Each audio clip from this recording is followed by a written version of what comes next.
Yes, I had to restart the stream because some technical issues, but now we're here and we're going to talk about, first up, this BMW. I completely driven this whole season on sprint races, and I've driven it on the longer races, 45 minutes races as well. And I'm gonna review this car a little bit, and let's get that chat on the, let's get this chat here in a new window. This one.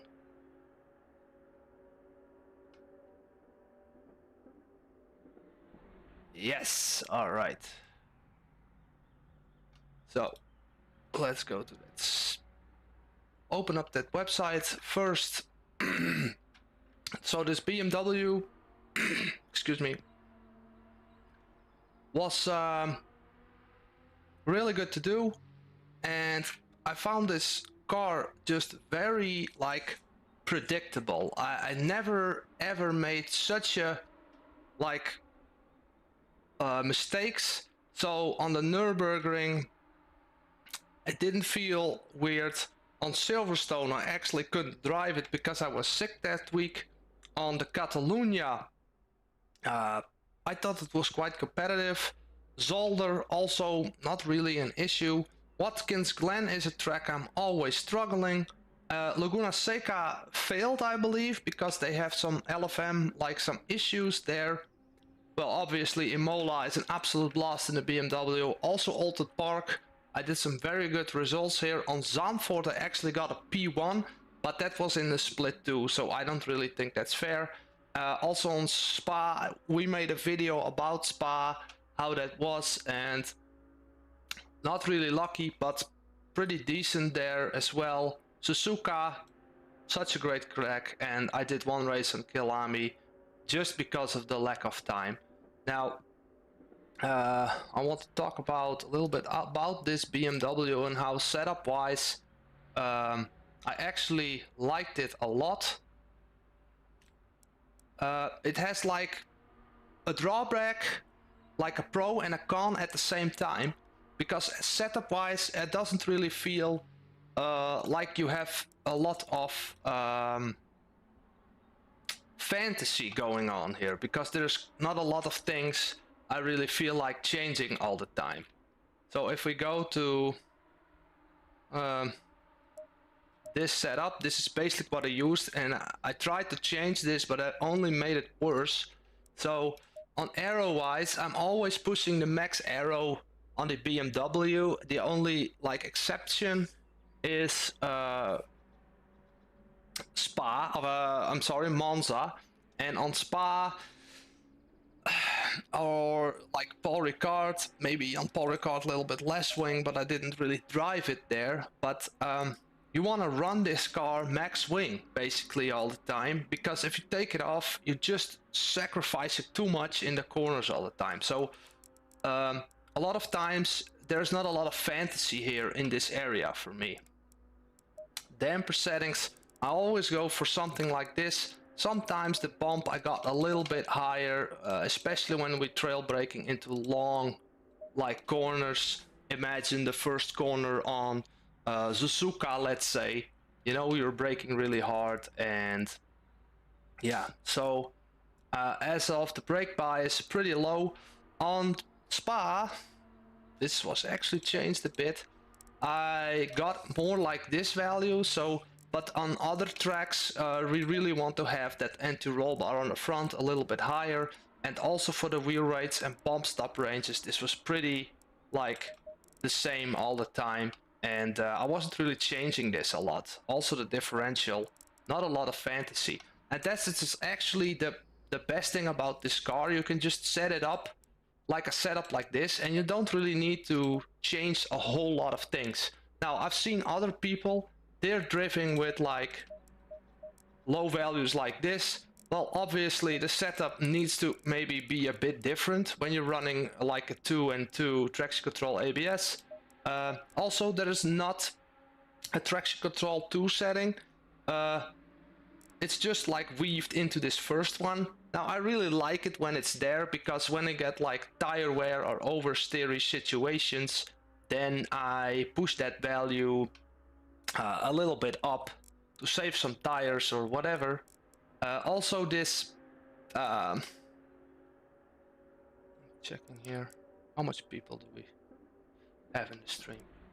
And also a very like negative thing could be like this one, you cannot put in a negative. Now obviously you don't have to do this in a negative with this car, because it's rotating quite nicely, especially on higher speeds, but it does suffer understeer because it is a front engine car.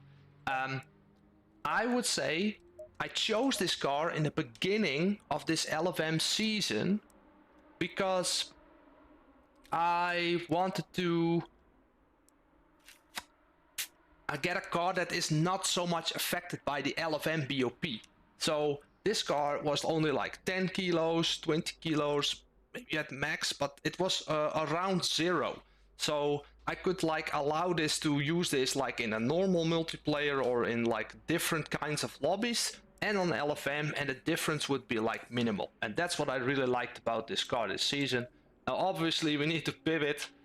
Carl, the Porsche. Yeah, I have something about the Porsche, but I'm not sure, man. It feels like too inconsistent still for me.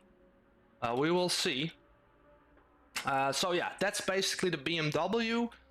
This season I wanted to go for the Ferrari. I'm gonna test a few laps on Spa with the Ferrari and where I came up with now. And that's where I will go to now. But the problem with the Ferrari is I don't like it when they're like, if you have 30 cars in a lobby and there are 10 other Ferraris, I don't really feel like driving that same car, you know? I don't want to be like another brick in the wall, basically. So then maybe, and then the Porsche, but I'm also considering the Mercedes, the Merc. First we'll take that Ferrari and I will show you what I come up with.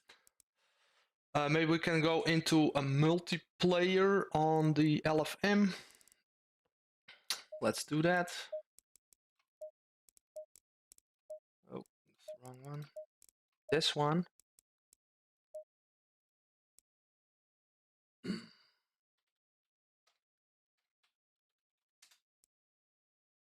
Bruh.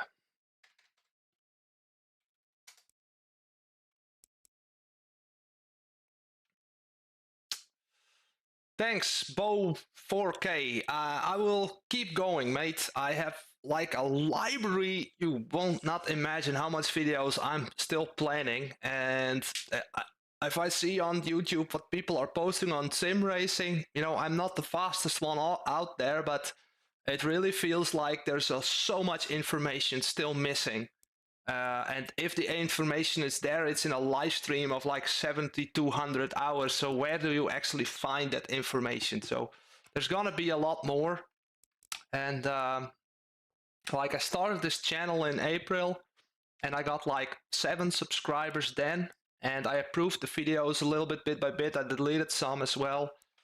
And now we're like 2,600, which is still amazing to me. So I'm gonna keep going. Don't worry. Let's say we have a Spa practice server. We can go in here. I think so.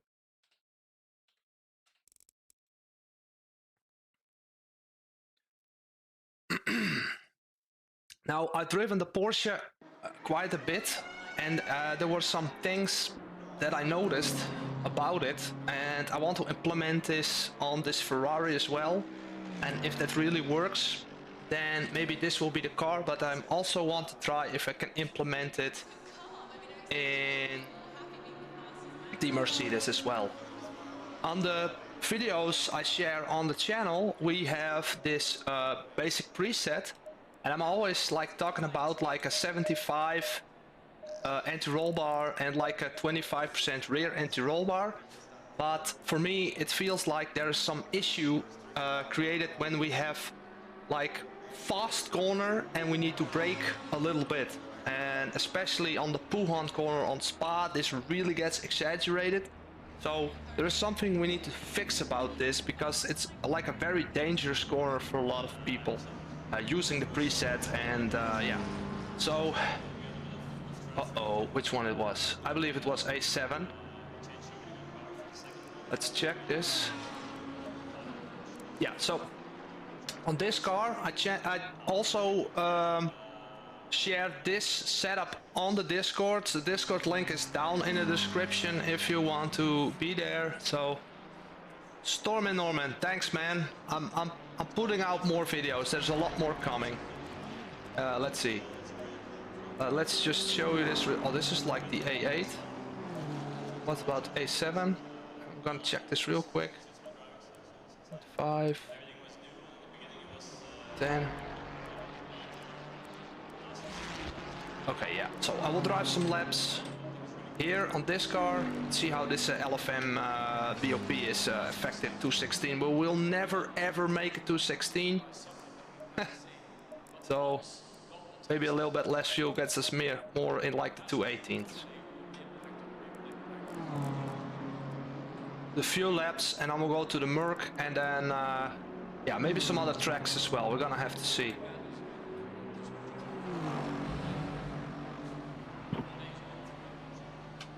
Wait, did it change something here? Okay, let's go.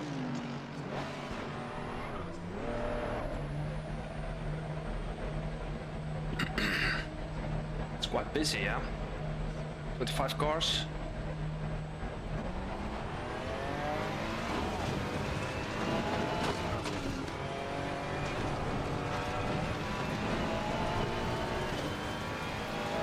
Share higher.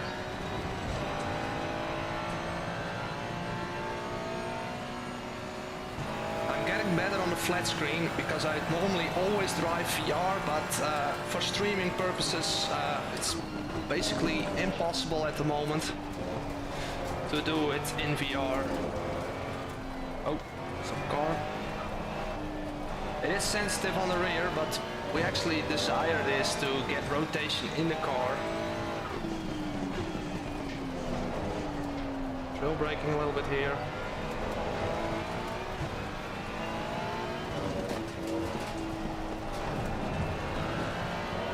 In the last stream I did, I was practically like overshooting like track limits all the time.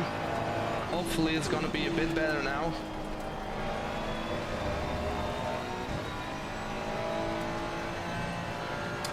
And let me know in the comments, yeah, if you have some questions about setups or like some practical tips we can use to choose the proper car.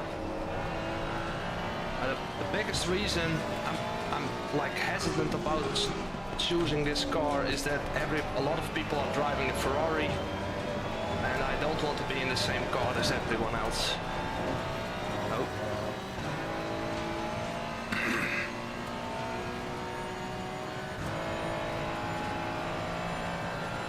And the most difficult thing still is talking and driving at the same time, so if I get into this hot lap, then I will be a little bit quiet, and in a bit I will start speaking again.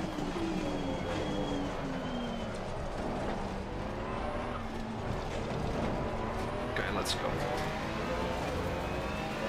You know, I know exactly how I need to drive this lap, but executing this is a whole different story on the flat screen. Like this, yeah, it's already too wide on that first corner, which affects the whole lap. But then it's just important just to be chill and try to make that perfect lap the rest of the lap.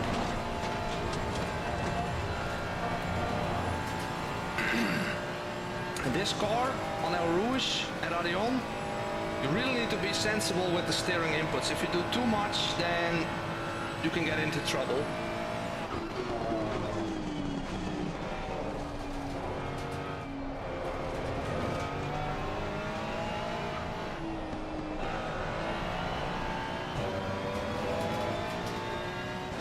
Oh well, if if you have the same headset than me, you're in a good spot, man. I really like the HP reverb. It's old, but it's still like the best one if you look at how much it costs, I believe.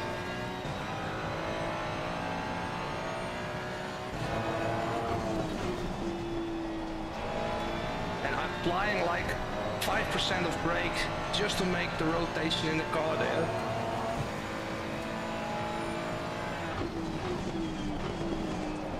Holding this inside apex.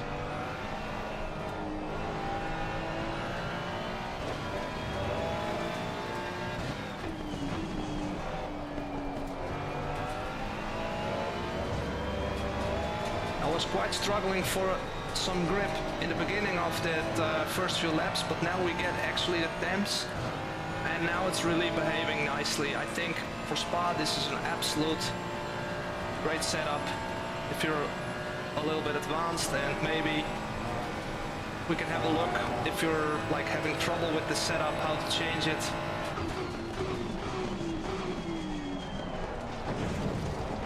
Screwed up the first corner. So let's see what lap time we come up with here. Okay, let's do one more.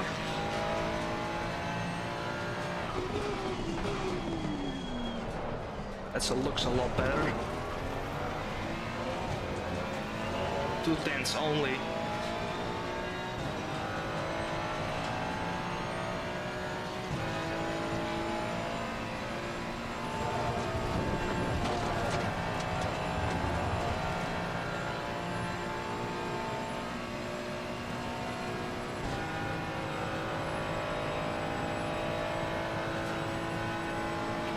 Breaking point here.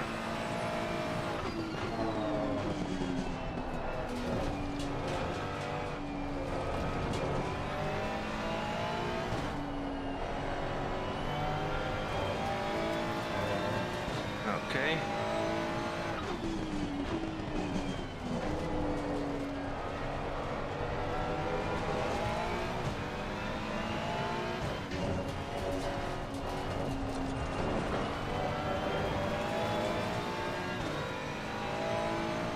Hopefully we can get a 217 now.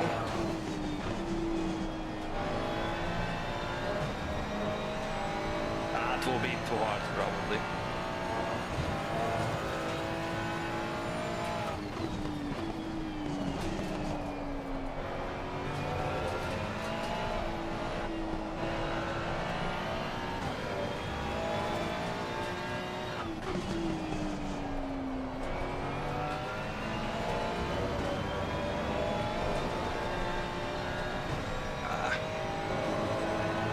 Just a little bit of a moment in that last.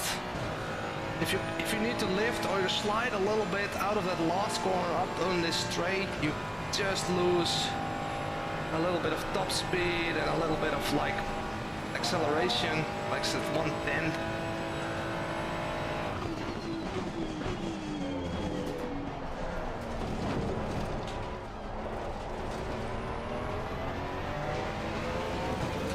At 218.3. Absolutely not unhappy about this. In VR I get like an extra 0.8, so pretty competitive, if you ask me. But that's the story with this car. It's pretty fun, pretty competitive. Let's. Hey Jessica. Oh, you're already gone. Okay. Well, I will see you later. Try the Pico 4 and Quest 3. So, I've been wondering about this Quest 3, yeah?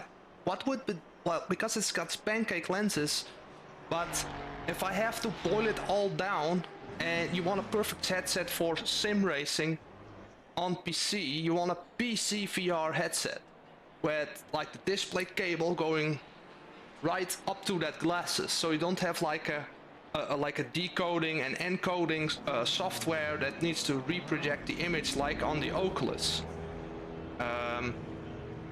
So Pimax and this HP reverb is, yeah, exactly. And I've seen people using it because I like the picture on the Pico 4. I tried that one as well, but I just got delay using like wireless, and the link that's available for the Pico is absolute, like, why even bother? Females like 2K. Yeah, you know, so it's a shame that HB Refurb, like, sometimes it's not even available, and other times they're just asking a bunch load of money for it, and it really feels like strange to spend now 600 euros on like its headset's already 3 years around. So it's basically waiting that somebody's coming up with something new, yeah, that you can use, because after a few years this will not be, I would not buy it again. So Quest 3, yeah. Yeah, man, us VR gamers, we have a hard time, but this one, it works pretty decent. But do you run it on Windows 11 or Windows 10? Because Windows 10. Okay, so in the meanwhile, pretty happy with the setup. I'm gonna show it one more time. 10, yeah, me too, because 11, it's no good, yeah. Windows 11 and the HP Refurb. I'm gonna make a video about all the settings that I use and like the steps I go through. It's gonna be 30 minutes long. It will come out like next week. I still need to tweak some things, make it like digestible to watch, and then we'll share it next week. So tires, now it's a bit colder here, so that needs to be a bit higher, and so 218 looks pretty decent. If you're struggling with the grip, I would just increase the rear bump stop range a little bit, and maybe some front damping. This one, increase that a little bit, or just one click of that ride height. Think you're good to go, man. Think it's still competitive then as well. Okay, good. This would be a 9, and this one I really need to remember. And now I'm gonna go back to that Mercedes one more time.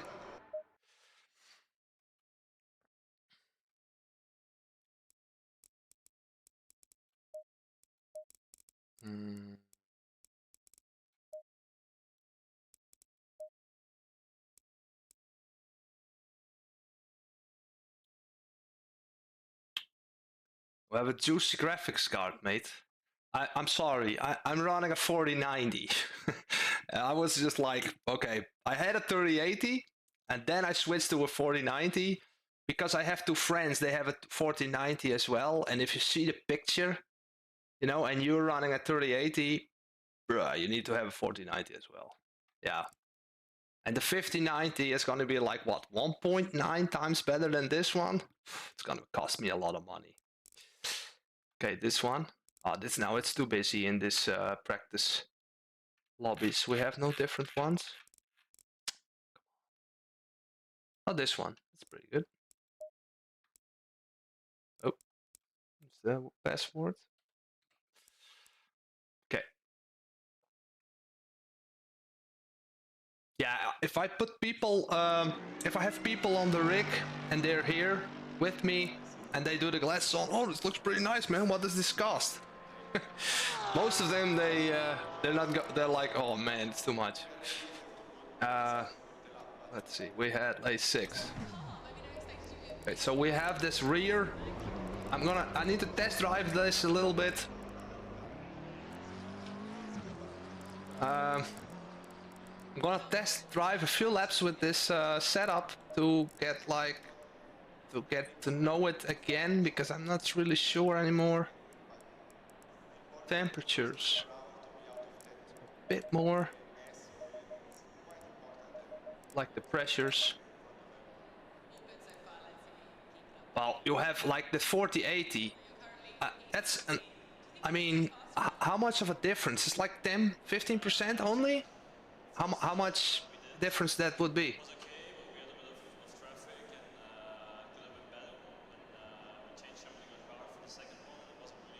Yeah, but the lifespan is pretty awesome, yeah? I mean, once you have it all and you're driving this game, what else do you need to spend? The more hours you're in it, the cheaper it gets, yeah? Okay, well, let's try this car out.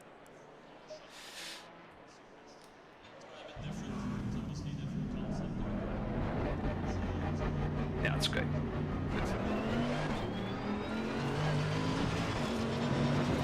No, I like this Mercedes because not a lot of people are driving it, and it's quite a handful for a front engine car. And it just promotes you to be a better driver and know more about setups and all that. And it's pretty decent acceleration, which can help as well.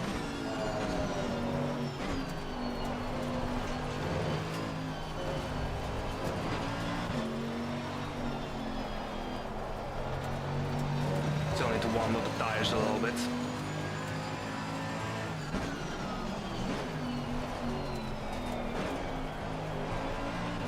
Yeah, Hank. Thanks. That's one friend with another 4090. Yeah. Welcome to the stream, Hank. Still can upgrade that CPU a little bit. Yeah.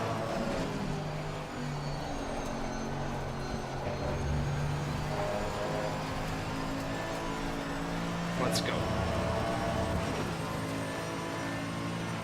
Maybe I was putting too much soft pressures in the tires. Still cold, I feel.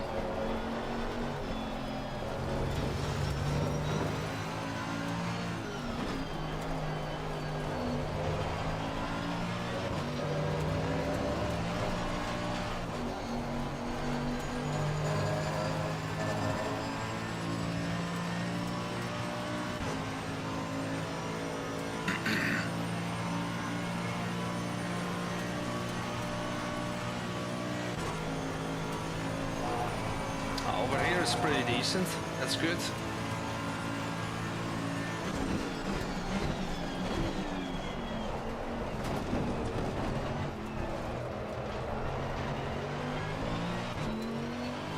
Let's see how much of a lap time we can squeeze out of this Merc.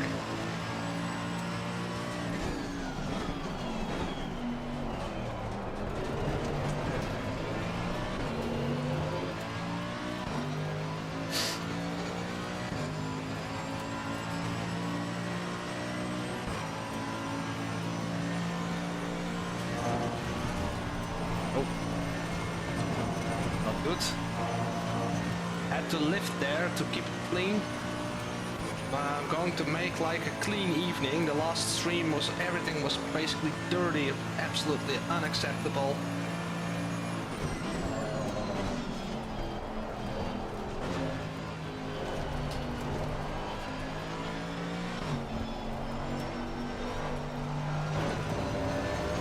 So we're definitely gonna improve when we make the rear anti-roll bar a little bit stiffer.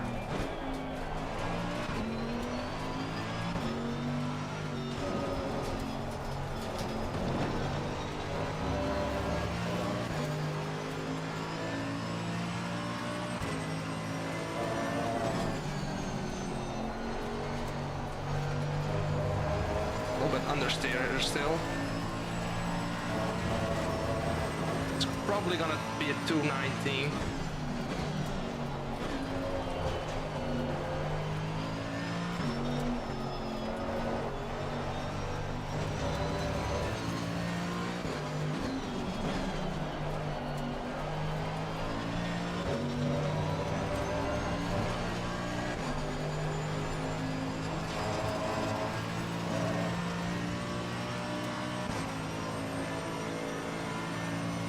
Let's see.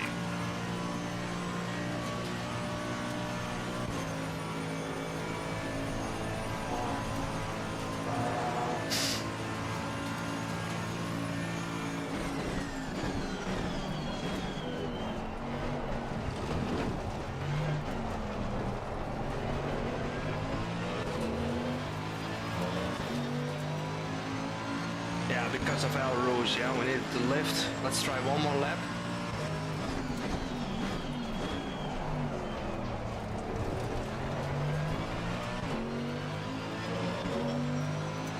Let's do this a little bit better. That should give us another half second, probably, hopefully.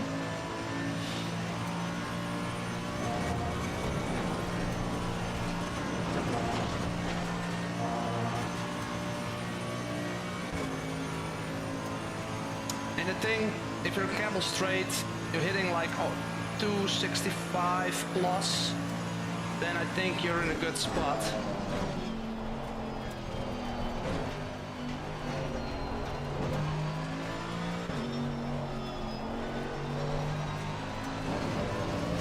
Almost invalidated it. Whew.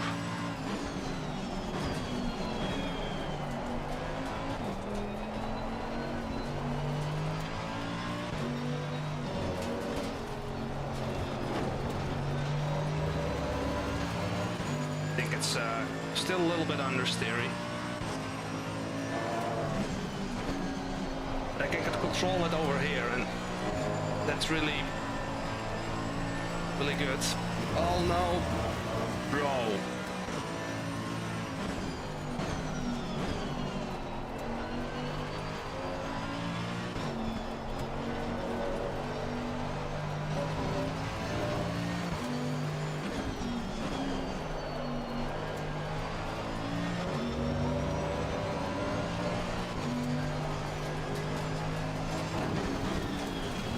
There's some disease in this car that it's just understeering.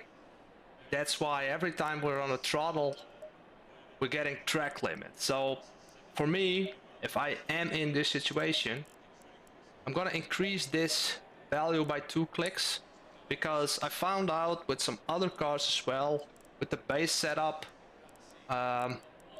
ride height wise, I don't really feel like changing this a whole lot more, because then we get into like oversteery situations on the braking. And over here it's about a little bit about corner exit as well. So this one I'm increasing right now, and to see if we get that rear a little bit more twisty and playful on the throttle, because that's the whole reason why we get into like this track limit BS all the time.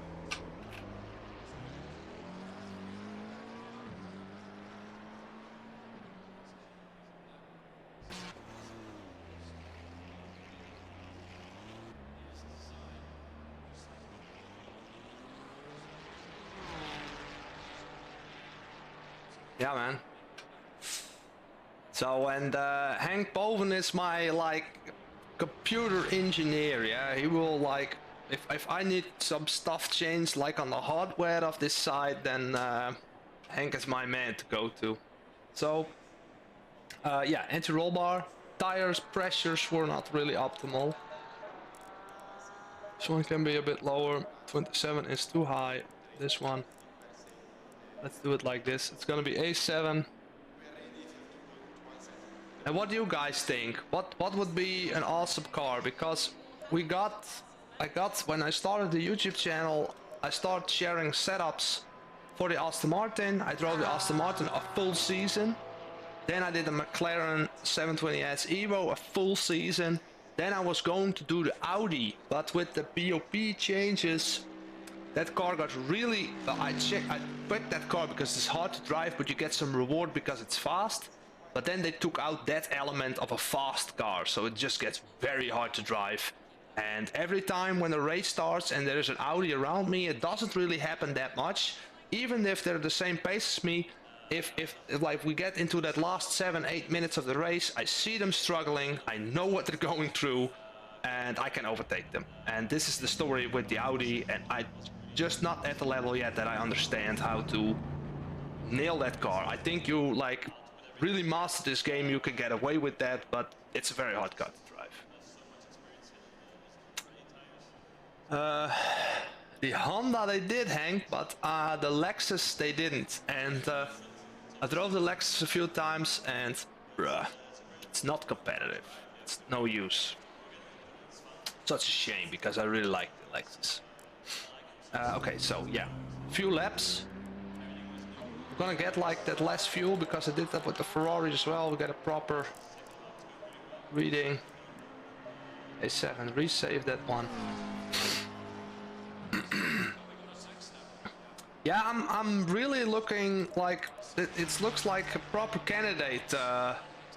Be Eliza Krieg, if I'm pronouncing that right. Because I like the Mercedes, because not everybody is picking this car, and you have quite some variety in what you can do with this. You can go low wing, high wing, I really feels like you should put lots of wing all the time, except for Monza, Paul Ricard maybe.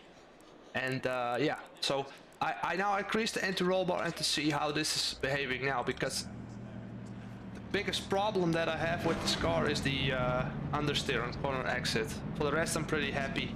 And I know I'm gonna have the best curb eating car in the game, which can be beneficial from time to time.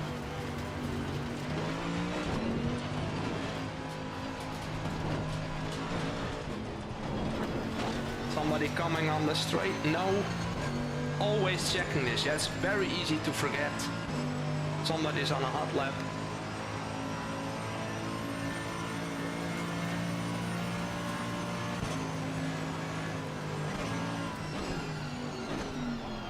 EDM, what kind of car you drive, man?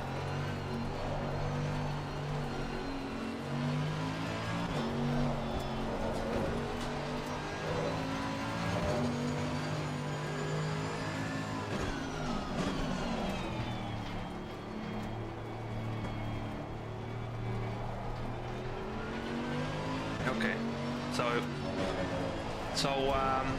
did you use? Hello there.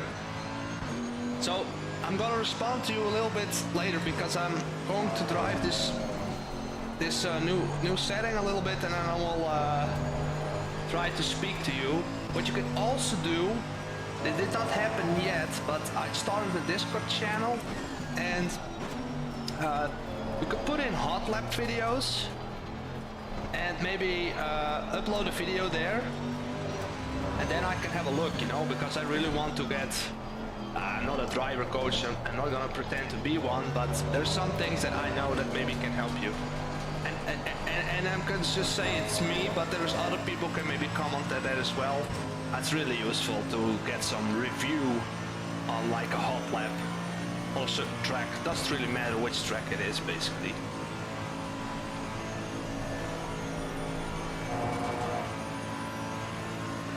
Okay. On this out lap, I already feel very comfortable about this anti-roll bar setting that we changed. Maybe it's gonna be a little bit more traction control after this, but we will see. If I can actually execute this lap. This first corner, it's like impossible on the flat screen.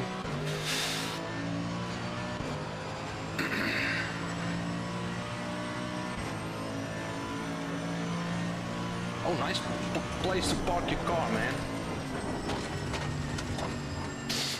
Totally got me off guard there, yeah. So yeah, let's try again. We'll see, we'll look at the delta, if this is improved setup for this first sector, and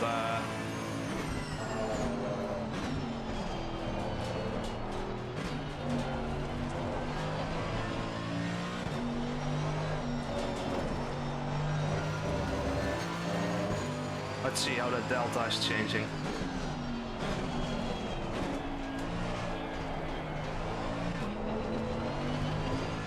If it's changing. Look, when I go on the throttle, it feels like a little bit more rotating, and that's actually what I wanted. Over here it doesn't punish me that hard as I thought it would, so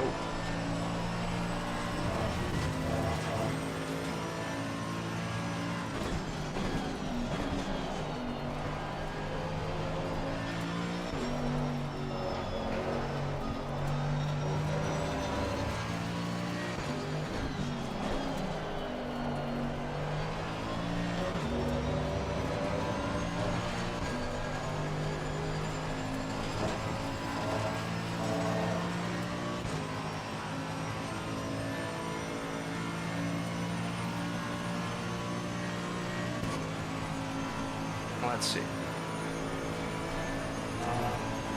Try one more time.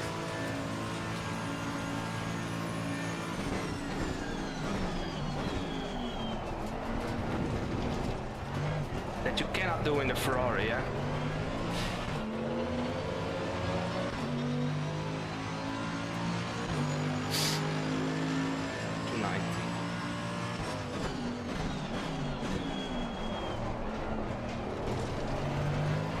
hitting the throttle before the apex means that you brake too early.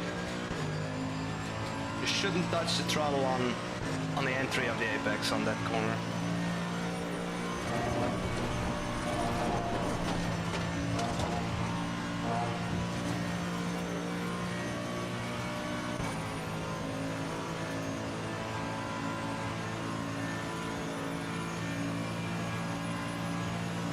Let's see.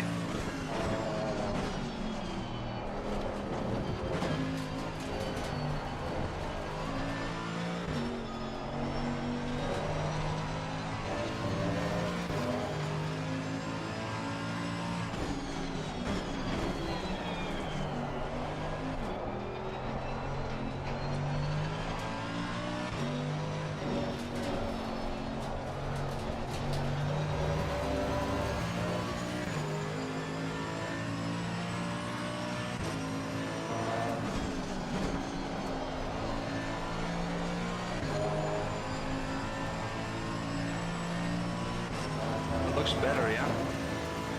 Let's see.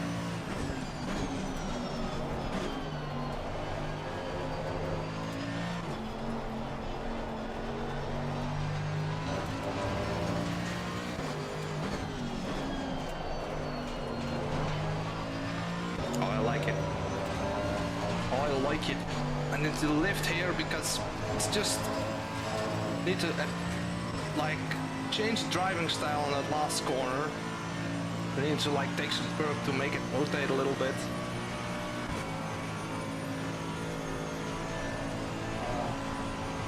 Yellow.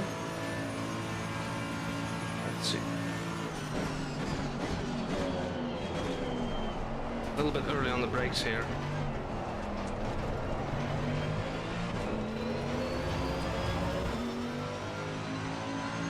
So pretty good. I think in VR I can like get that into a 217. So I'm happy with this. Let's see in chat.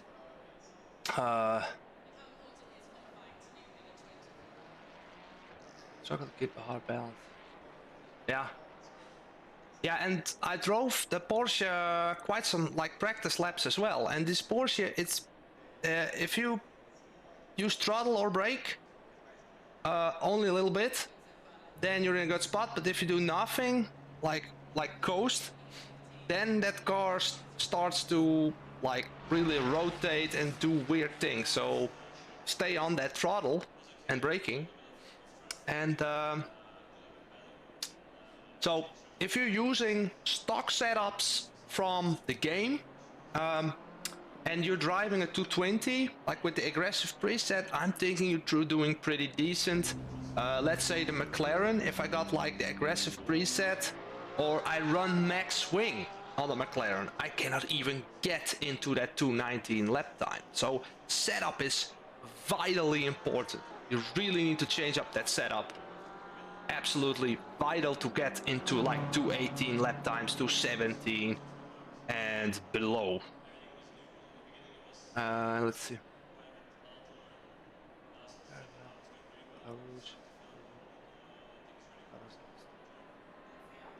So EDM, did you watch the video on like how to set up your car in ACC in 2 steps? I come up with a new preset and you change 2 values to your liking, and the rest you just keep like stock. And I got pretty good feedback from that, that people actually improve their lap times by a lot. So have a look at that video. Yeah. And okay, so I'm gonna show this setup. I'm pretty happy with this one, and I'm gonna switch to another track because I really feel like this car, I want to do this car. Now the biggest issue with this car is when you have a fast corner and you need to brake a little bit, like the Puhan corner. Let's see, this corner where this car is right now.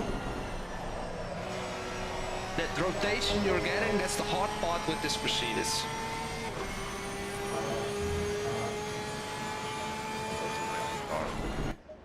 So, yeah, okay. Video. Good stuff, man. Great. And you watch that second part as well with the downforce, yeah? Because if you get off that downforce, you need to get rid of right height. You need to redo the whole process, basically. So yeah, where we were, this one. If you're watching back in time, you could take this. And if you are struggling with the like braking, you can get the steer ratio up. So you need to actually steer more, and it gets more forgiving on fast corners. And brake bias maybe increase a little bit, and you could also increase a little bit of that bump stop range on the rear, or decrease this one a little bit for that entry, so it doesn't really have that roll on entry, or you can just increase the front entry roll bar. I'm really happy with this, and I'm gonna change to a different track with this car setup. I will try to remember this. 7.5 dampers, same story every time. Yeah. Good stuff. Let's go. Different track. I'm not quite sure which one. Did I save that setup? Only thing I changed was the okay.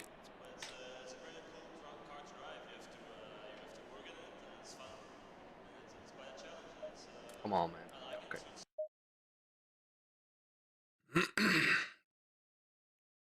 You know, with different tracks, you like completely different setups. Nürburgring. I think this is a really great track to practice. Oh, this is GT4. Shite. A lot of Spa here.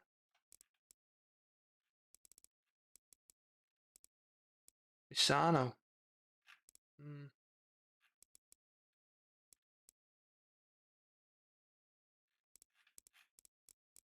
Let's just see how much drivers.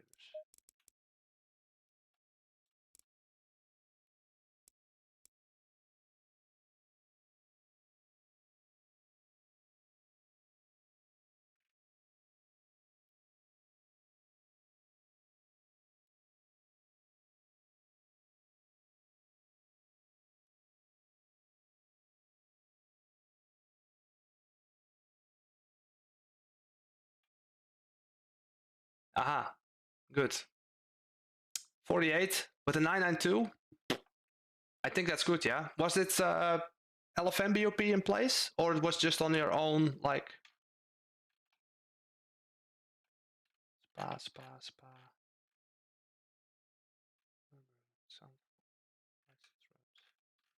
We don't really have a practice server for any other track I see now. What if I type in practice here?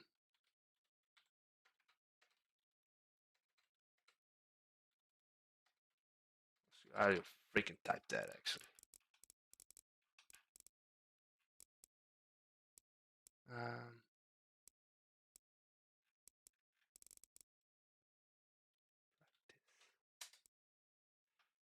No, nothing. Okay, well, I'll just go in my own server then.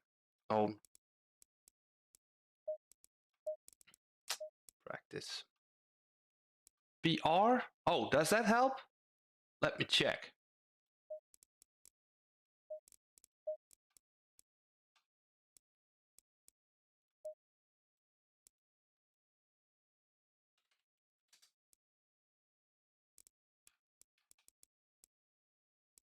Spa. Okay, Kilami, Watkins Glen, Kilami, Salter, Suzuka. But this is a mixed one. Yeah, okay, good. I wanted to do Nürburgring because we have a difficult corner there for this Mercedes, I believe. I don't like the livery, yeah. It still needs some changing. Yeah, this one. Nobody there, but at least the BOP won't be in place. Timper, my man, thanks. This helps me a lot. It's in the dark. 10 degrees. No good, yeah. No good. Well, was worth a try. I didn't know. I was actually there.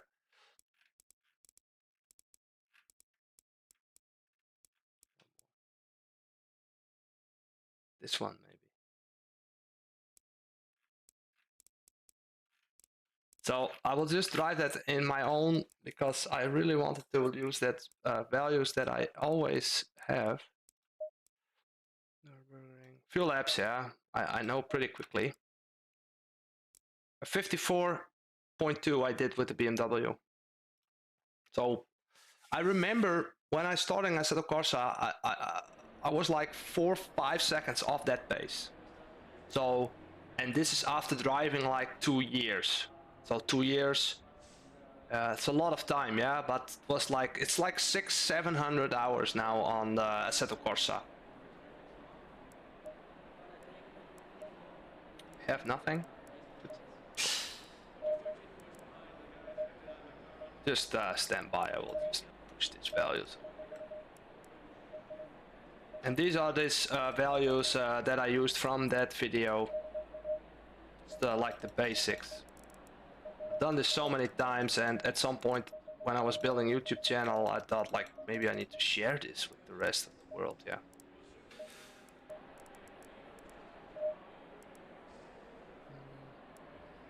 Issue map 1, yeah? That one, wow, it's strange. On Spa it comes up with this.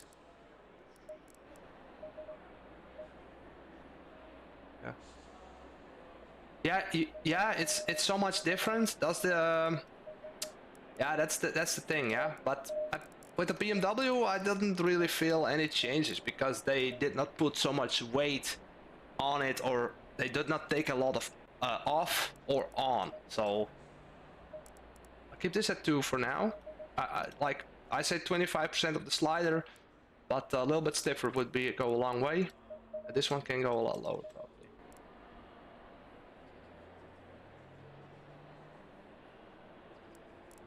Good tempo. Appreciate it.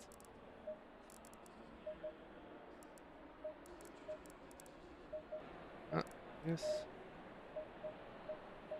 Strange to me why the preset is coming up with such a low bump stop range on the front. It's probably because of the first sector. We will see how this is gonna behave. Really curious, actually. This is what I like about building setups, you know, I'm like so curious how it's gonna behave here. I think steer ratio can go a bit higher, so we don't have that sensitive steering on fast corners.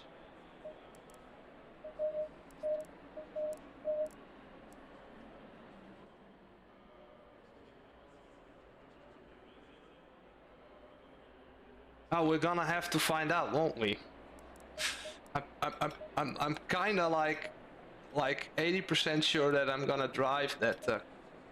Why I'm in the Ferrari, bro? Okay, Ferrari. Well, now I'm gonna finish this. Just totally screwed up here. I thought we were in the Mercedes, but with the single player we switched to that different car. My bad. Now I understand all these weird values all of a sudden. I'm gonna change this, and I'm gonna try this as well, because I'm like maybe I'm gonna make a poll on the YouTube and see what everybody's gonna like vote for. What would be the best car for next season? Presets. Save. Okay, need to go back because I really wanted to check out the Mercedes.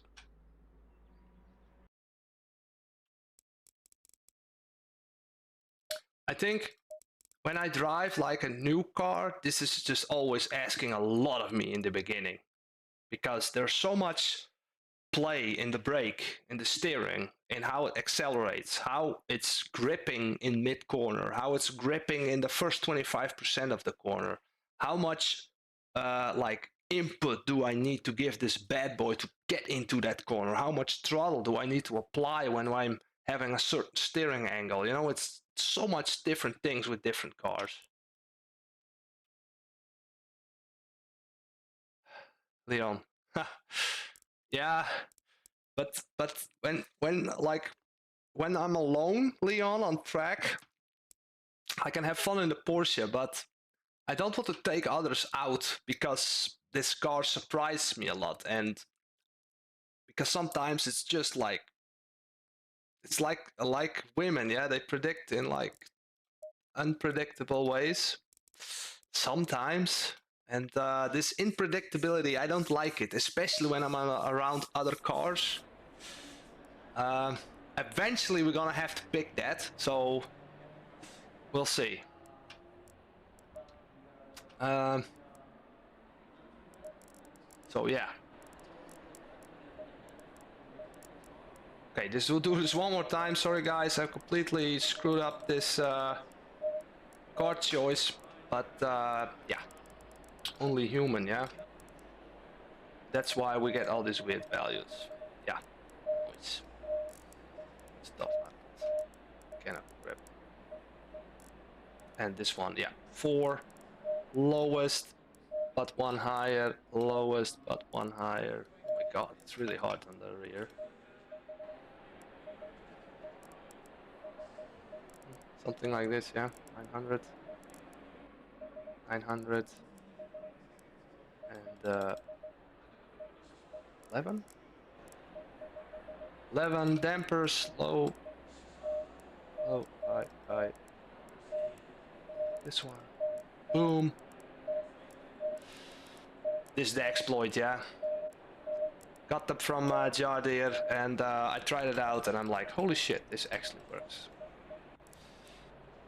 Some people say you need to use the Motec, and they're completely right, and they should, and everybody should, but I don't have the time to use it, so very basic. And guys, you don't have to be an expert to change this. I've seen so much videos, yeah, you cannot change this, it's for experts. No, if you can, it's not like that you cannot change this or you need to unlock something. You could screw around with this whole Sunday morning and evening, and maybe after that you gain some knowledge from it. So that's what I want to say about damp. It's a very sensitive subject. You use spa preset. This one I believe. I cannot know this right now. I have no freaking clue.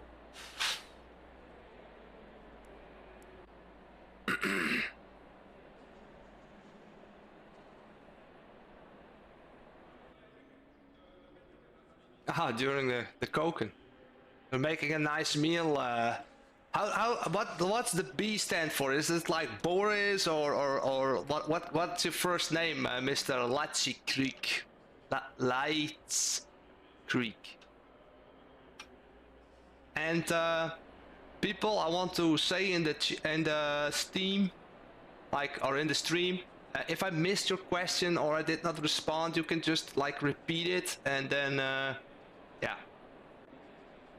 296, good option. Let's find out.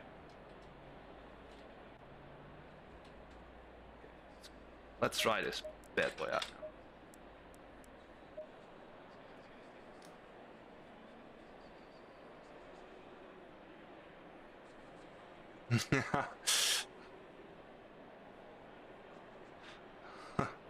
Okay, man. Quincy, I will try to remember. Okay, let's go. It's really heavy on VR, this track.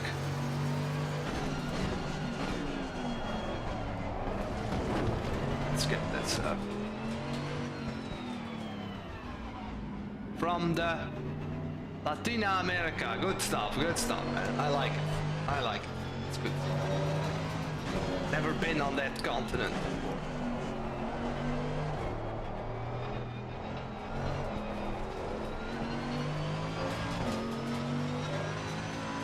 We're gonna have to check the website how this is affected on this track, how much kilos.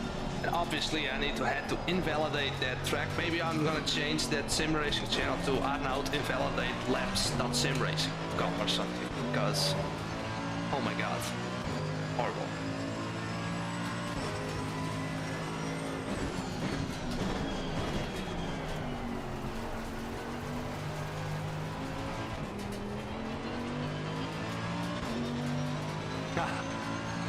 I think the weather is gonna be nicer than it is here. It's like raining here like forever. It's like a miracle we didn't drown yet.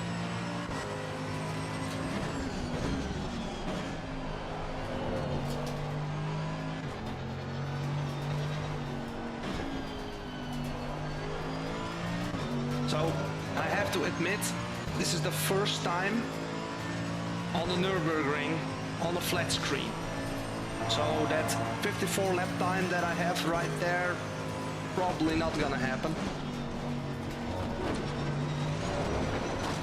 Oh, there's like a triangle.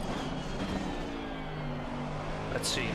I'm pretty happy with this outlap. I think this car really behaves nicely. So it's just another proof that this preset is an absolute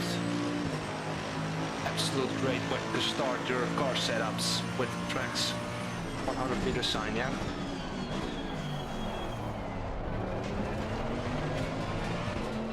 Oh, it's rotating very nicely here.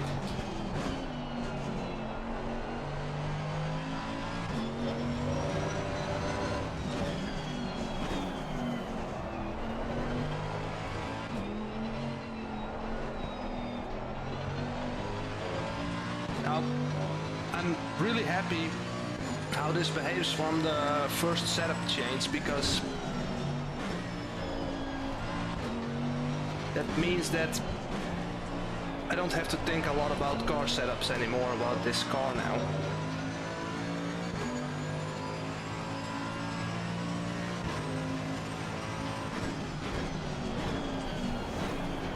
Obviously there's some work to be done here.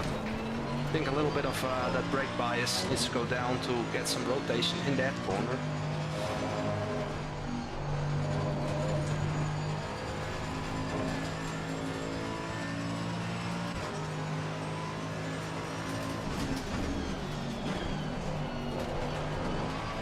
On LFM I'm really struggling in this sector. I really feel like this is a strange corner for me all the time.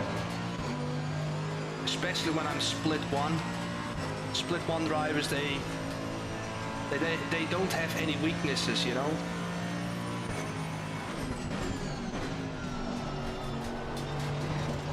Obviously I need to get to know this car and this track combination.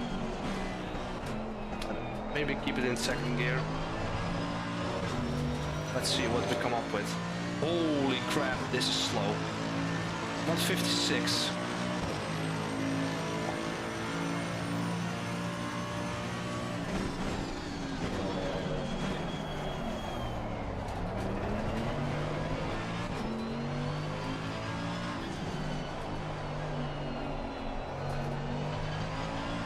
I was actually not hitting one apex, so that we're gonna do now. Maybe we're gonna increase that lap time a little bit.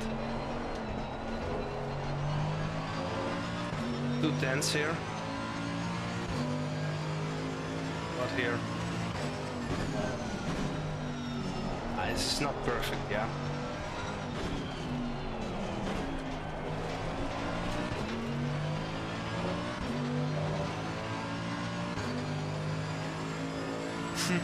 That wasn't even pun intended to do Friday at Nürburgring, but I tried to figure out which car I want to drive next season, and this is on the nomination list. Okay, this looks a lot better than the first lap. What about here?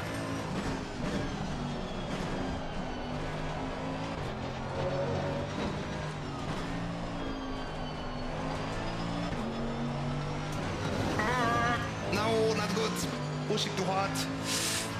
What I said last corner, it's just really hurting me. It's really a hard corner for me, especially on the flat screen. I think we have a lot of lap time here as well. Not in first gear. Oh, it's rotating here. Okay, so I have some ideas how to change the setup. It looked pretty decent, so I'm not gonna change a whole lot.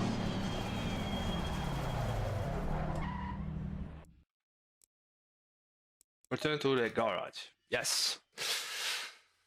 Quick whiz, yeah. Okay. I did my first LFM race in the season and lost the rear every time at the Puhan.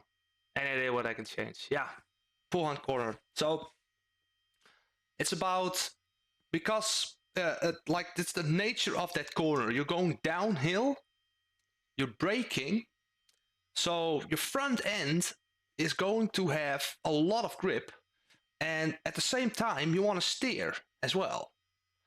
And this makes the car so freaking light that you get in oversteer situation and you lose it. Now, if you drive this corner like 370,000 times, you know what to do. You need to like be gentle on the brake and be gentle off the brakes. Because if you're gentle off the brakes, then it's more forgiving, or just push that gears back even more. Let's say if you do this normally with a fourth gear, then you can maybe try the third gear. So it's like really like reffing, and that's creating understeer in your car, so you can actually have more control. You can also play around with the steer ratio, because maybe you're steering in too aggressively when you're braking.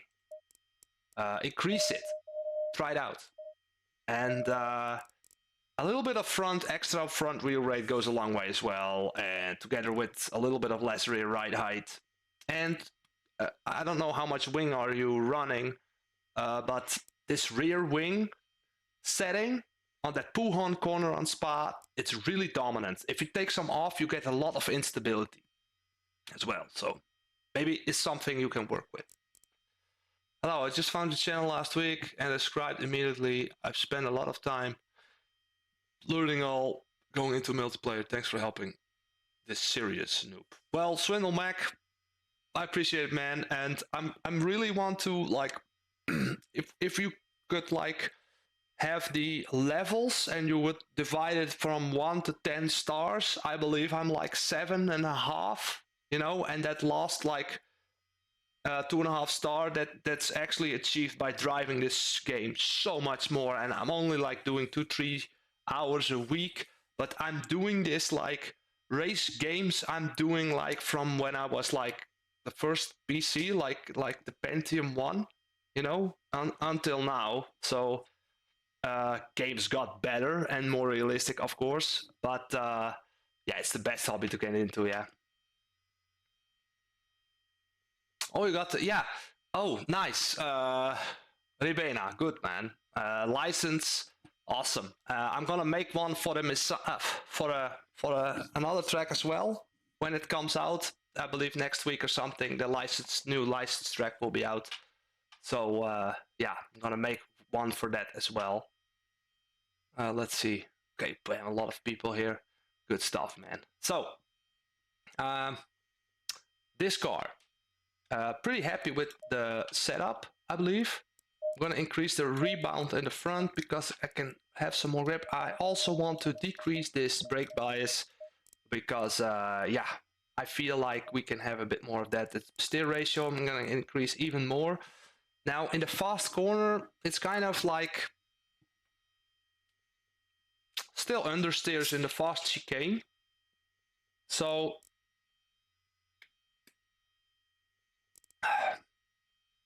I'm not sure I need to change this. Maybe I want to increase a little bit of the anti-roll bar, and I'm gonna decrease the bump stop range. Why? Why am I doing this? This makes sure, I'm just guessing here. So when the car is like standing still, we have like 50 and 75, we have 25 millimeters of ride height difference.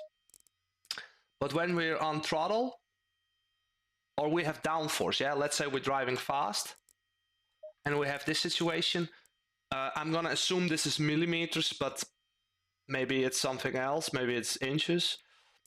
This means the car will be, this is gonna be 10 and this is gonna be 15. This means like we have only 20 millimeters of different ride height. So this means that if this one is higher, we have only like 15 millimeters of difference of ride height on the rear. So that makes it understeery when we go faster.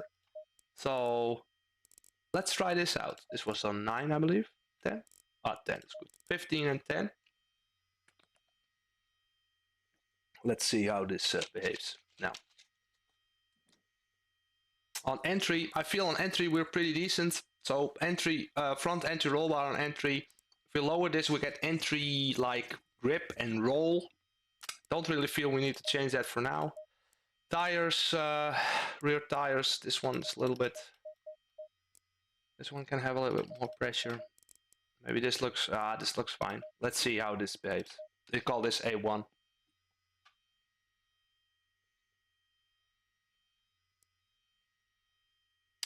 A1.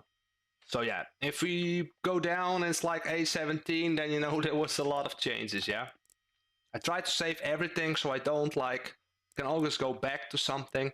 And if I actually made a change and it was exceptionally worse, then I just delete it. Okay, let's go. Because we really need to get into that 55 lap time, or else I will not be happy. Maybe we need to try that Ferrari here as well, see how that's behaving.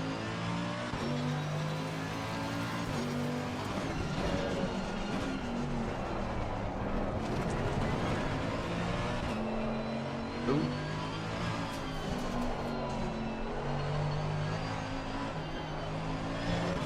It still can use some negative tow on the rear, I believe. But we'll see how this behaves, and then we can do that change, and then we switch to maybe another car here, or a different track.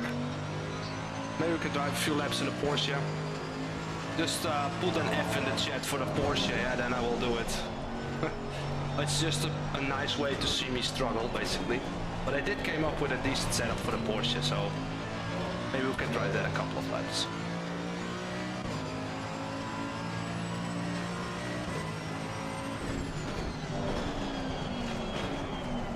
So overshooting it here. I need to brake a little bit earlier here then. Need to remember that, yeah?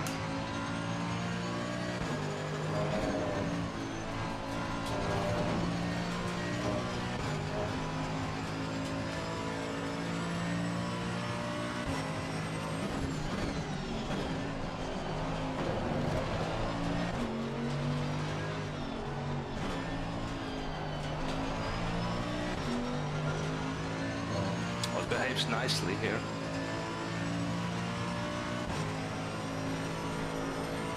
Now it makes sense, yeah. Mercedes on the Nürburgring.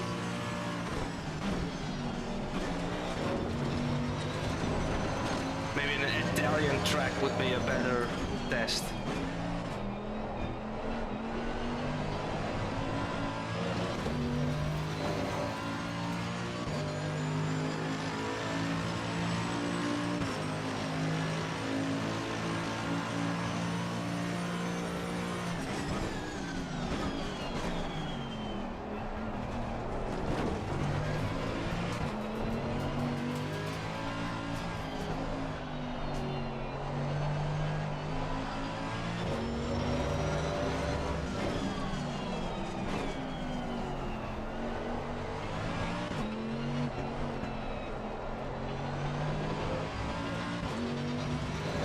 Invalidate the lap.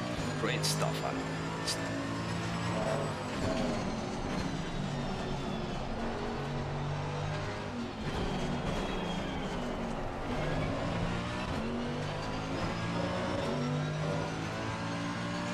Doesn't look very good, does it?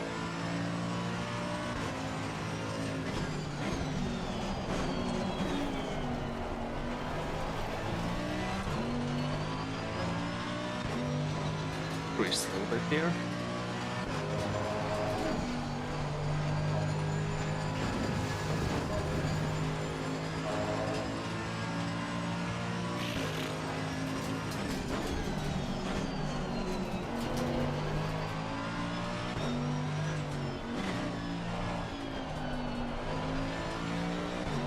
Okay, let's try one more lap.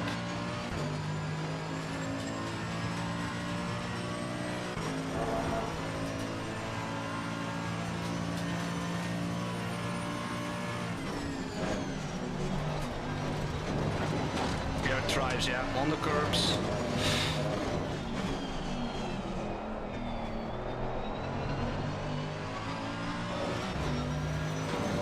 Okay, let's try this again.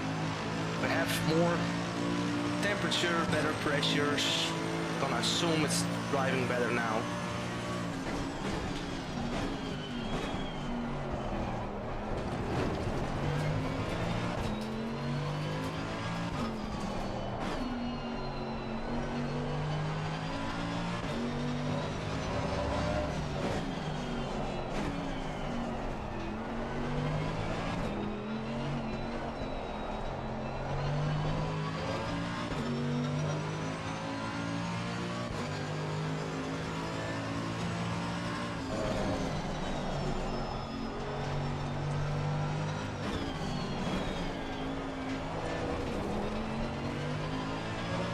How we looking?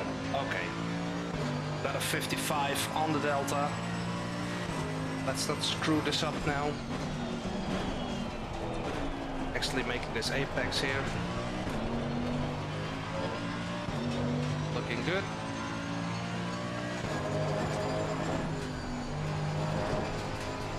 Of course we had to screw it up here. So we have quite some understeer when we go on throttle, even in the fast bends. So maybe some front wing, front splitter, and then the problem is maybe fixed. And that's what I like about this car. Yeah, you can use that splitter to adjust that a little bit in a fast corner. Let's see how that's working in the next setup change.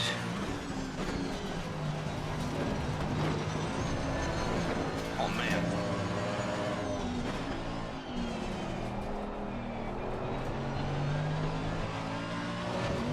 So a second off, 55.4. I like it. That's good. It was dirty though. But yeah, Arnoud's dirty sim racing chair. Let's see. Work on a safety rating. Competition server 67. Sometimes two back. Yeah. So Swindle Mac, is that competition server actually clean? Because sometimes you get like, you know, you have to be lucky. You know, I really feel you have to be lucky. I a few times I did a competition server, bruh, I wasn't really sure, and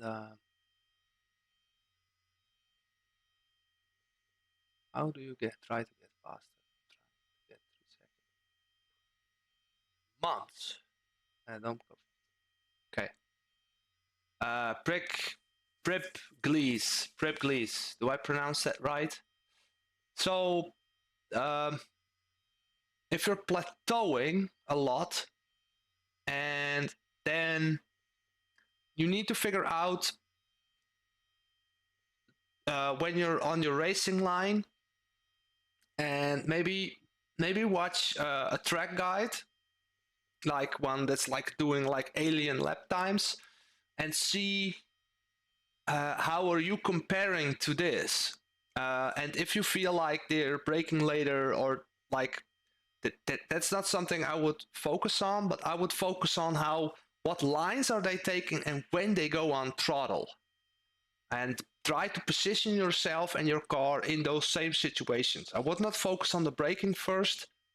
It's just very important you hit that apex all the time. Now, if you're like really executing these laps perfectly and you really feel like, okay, I cannot like get this better to like I cannot drive this track any better, then you really need to look at setups, and you really need to think about how you're braking and rotating your car more with throttle and more with braking, because you're losing time when you need to force steer the car everywhere. That's where you're losing a lot of lap time, I believe.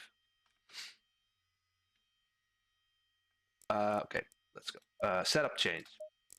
Front arrow. Boom.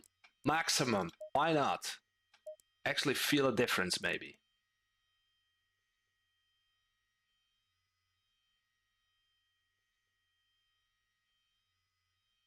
Well, what we were saying, like Quincy, yeah. I'm not really sure here. I switched to the first gear to like brake the car more, And then the second gear to not get all this torque on these rear wheels when I'm accelerating out of the corner, especially the slow ones. Because if you're in first gear, yeah, of course you have this traction control interfering, but sometimes when you have it in second gear and you have quite some torque, it doesn't interfere that much, and it's like less of a rotating car in that second gear. So sometimes it feels like we always need to be revving these engines all the time, but sometimes coming out of a slow corner in second gear can be actually really beneficial for acceleration purposes.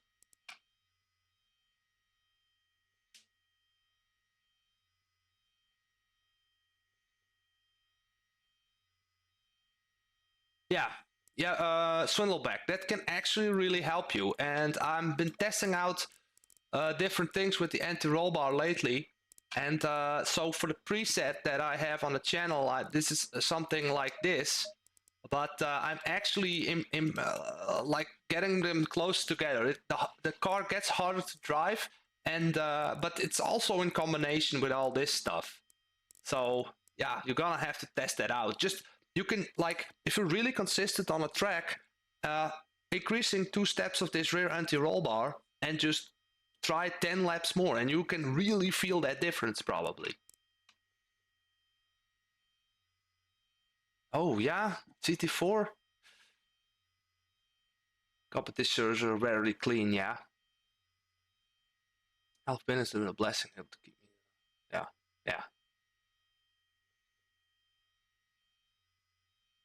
Well, I always also found in the LFM servers, I would say it's a 50-50.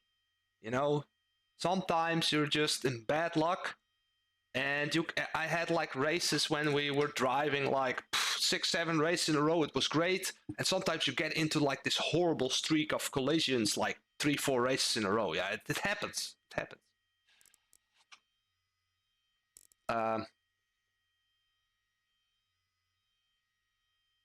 I want to check something real quick. We go to the where was it? Balance of performance. So we're gonna look at the Mercedes. On Imola it has 18 kilos. On Monza it has 14 kilos. So on Brent it's actually a lot lighter. And on Catalunya it's lighter. Paul Ricard it's a little bit heavier. On Spa it's -3 kilos. You know, I really like this because this Mercedes, they did not put a lot of extra, or they took off a lot of weight on a lot of tracks. So 11 kilos, it's not super like a lot. What about this, like even on this Riccardo Tormo, it's like 0, it's the same. Donington Park, also not so much. Hungaroring, Indianapolis, I don't care about. Kilami, 9 kilos on Lagos. Let's go to the where's the Nürburgring? So 1 kilo. So we actually doing a decent practice session here. Yeah, it's only 1 kilo for now, at least.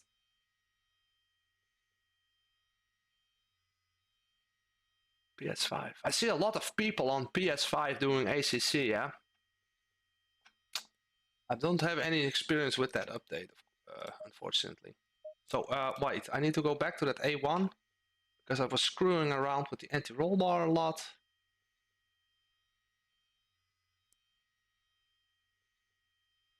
Okay, A1. Load. And this one we need to increase. And that is basically it. I still want to get more braking. Bruh, this is a lot, yeah. Let's see. Let's keep this on 75, and we're gonna increase a little bit of that front to get some more play, some more roll, some more entry on corner, for Christ's sakes. Okay, good. Let's call this A2, and then yeah.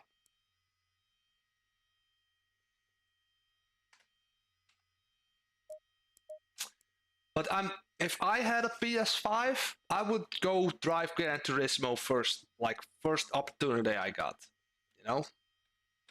Oh yeah, and I want to change this a little bit, because yeah, let's go. Now the changes that I made now are just very promoting oversteer, and maybe I'm pushing it too much, but we will see.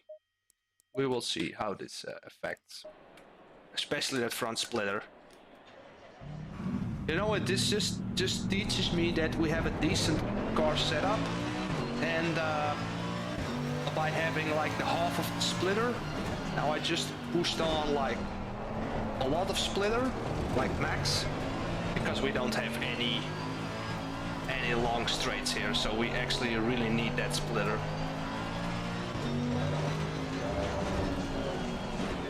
Having a front splitter is also a drawback because it's just another value to worry about, yeah? That's a big advantage of driving the BMW, because you just don't have a lot of fantasy in the setup, basically. Okay, now it's rotating on entry. I like it.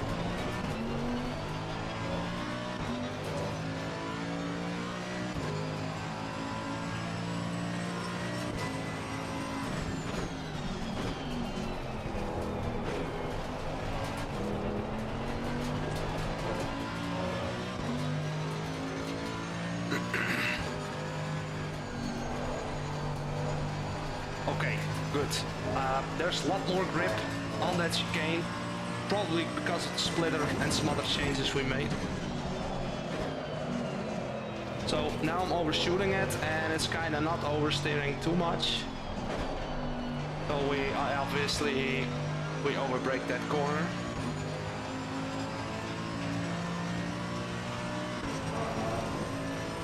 And the absolute weapon of this car is the curbs, yeah? Curbs are our friend.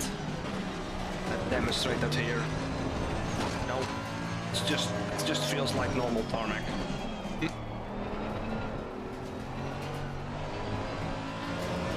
Maybe increase the traction control a little bit. Let's see, maybe that can help us out a little bit. Consistency is what we're aiming for, yeah? Not that perfect lap time.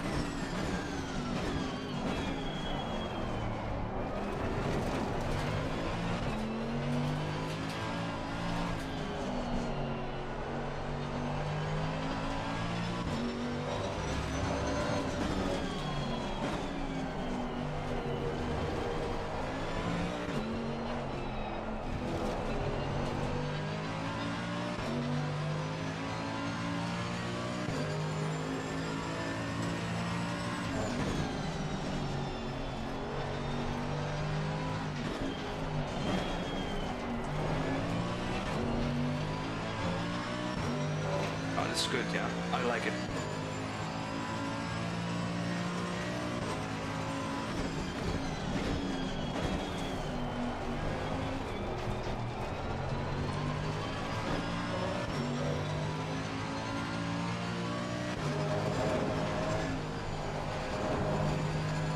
Oh yeah, man, good. I'm not overshooting it here now, yeah? No understeer.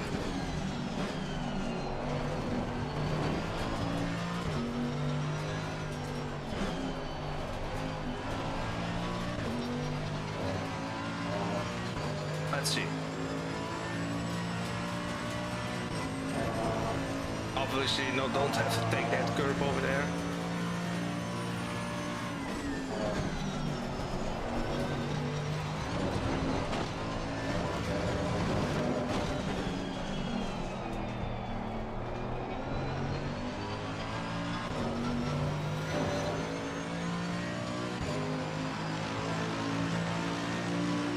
Now, that was a 55.5, and if I put on the VR headset, I'm pretty confident I'm gonna get that up into the 54s. Now, I did with the BMW a 54.2, which is still a real big gap, but driving this machine is almost like almost, how do you say this? I didn't drive this car a whole lot. So I feel confident that and I'm really happy about how fast this setup was made. Yeah, I really would like take this to an LFM race basically. So that's something I'm really happy about. Now we can still get more tow. We can like Traction Control 3 made it me more consistent, maybe not faster, but at least it's more forgiving. And yeah, I really feel it's more important to get like some decent, stable lap times instead of like having a nervous rear end every time I'm coming out of that last corner. And yeah, so this is basically what I've come up with. This is going to be a 3, definitely something to improve upon. And let's see how we get this Ferrari on this track. Let's see.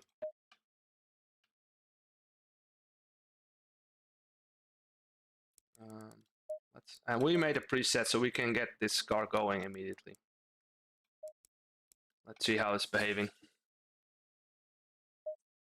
You know, if the thing is, if it's gonna be a pain to set this Ferrari up for this track, and we have that the chicane as well, you know, this Ferrari is not good on the curbs. So we need to change a little bit here. This one needs to be 6 and 4. Let's do that. 0, 0. And yeah, let's try this out. I think this is okay. Good. Max wing, obviously 55. Yeah, let's try this out. So this is gonna be the preset.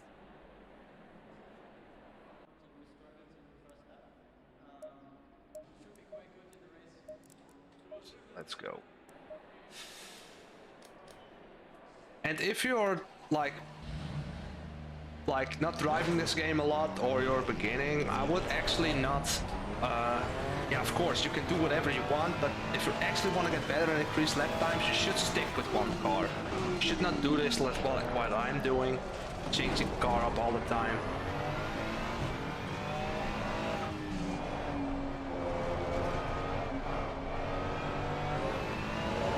Let's go.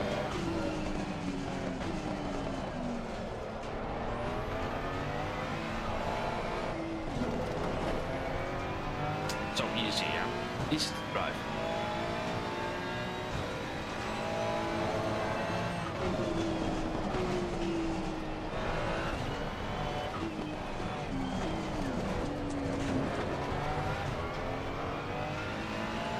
You can even go with Traction Control 5, I think. Let's see.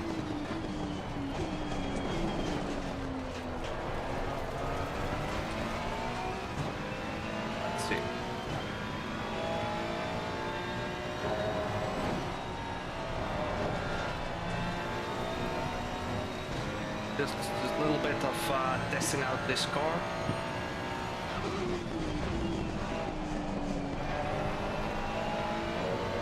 Feels pretty good, yeah, with its preset.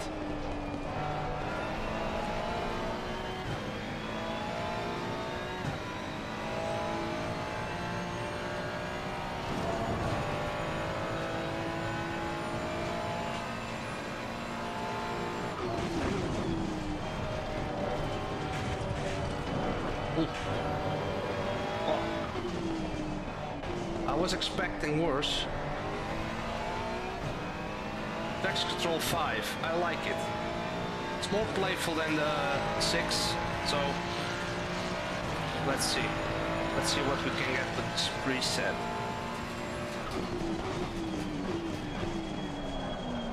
Oh, missing the apex. It's good.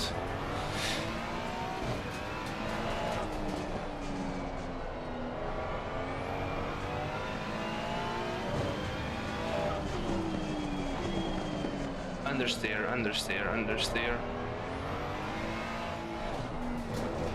Well, I have more confidence in VR because I have like, it feels like I have like 4 times the information because everything is 3D.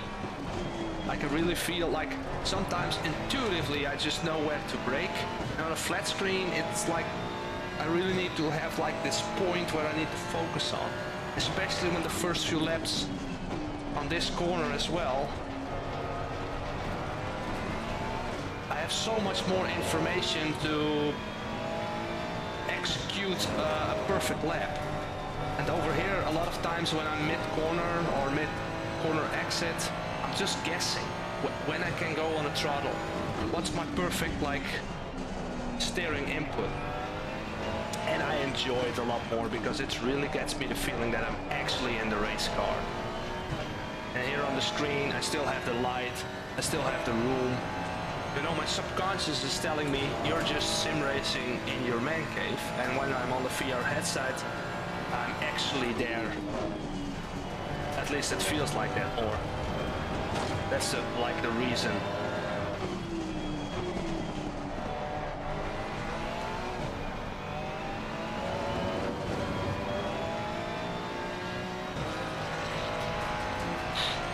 Second off. Okay, I'm gonna be quiet and focused to...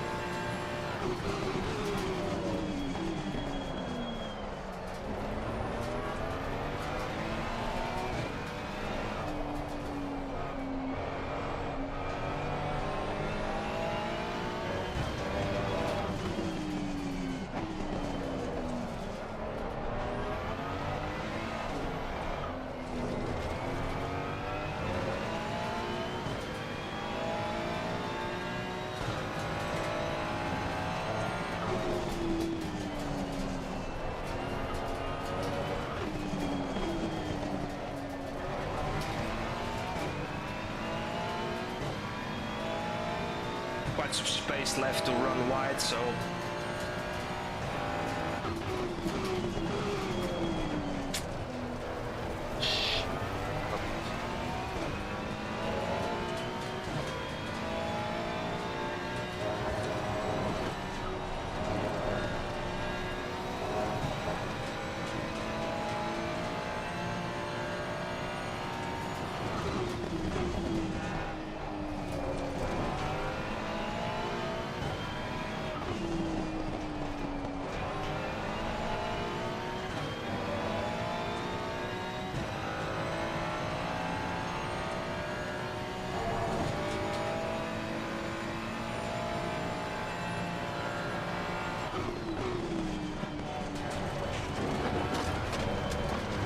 prefer the Mercedes in that section.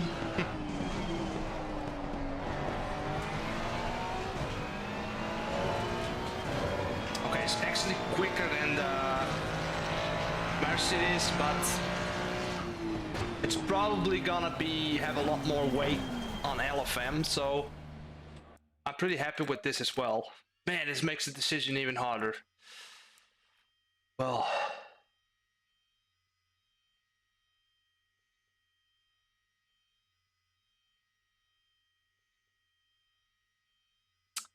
broken ankles. Boy, Spa must have gotten a hell of a makeover. What you mean? What you mean? Okay, bro, it's awesome. I like this car, this track combination. I don't have to change anything for now. Obviously, we need to try this a whole lot more. Guys, let me know in the chat. Ferrari, Mercedes, maybe you have a track like how to set it up for a certain track.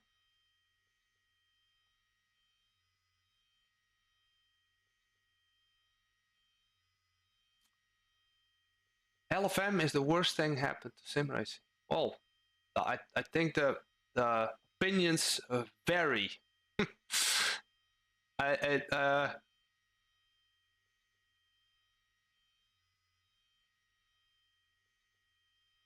Oh, is it really? Oh man. So this is my third live stream, and if it says setup Sunday, I am absolutely screwing this up completely. Let me check that real quick. Oh man, such a...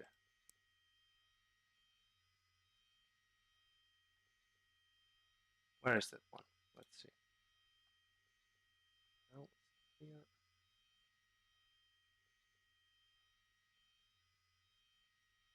Oh man, yeah, I changed it up.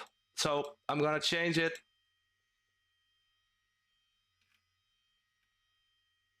Setup Sunday. Well, what a absolute... Let me change that real quick, shall we? Maybe for people that watch it back, then setup.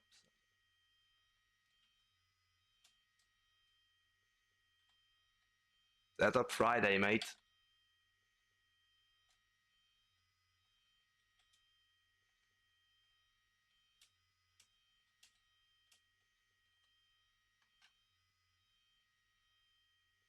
So, okay. I got that out of the way. A little bit late, but it is what it is.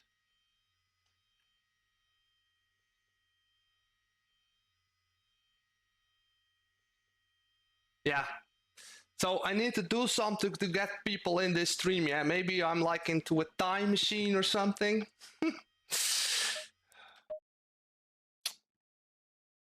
Yeah. Lessons are learned, mate. Lessons are learned. I changed it up now. It should be okay now. I put like a different thumbnail. I put the title different.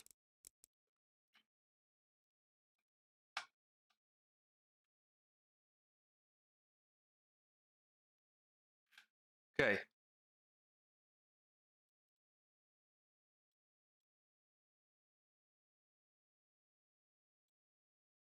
For next season.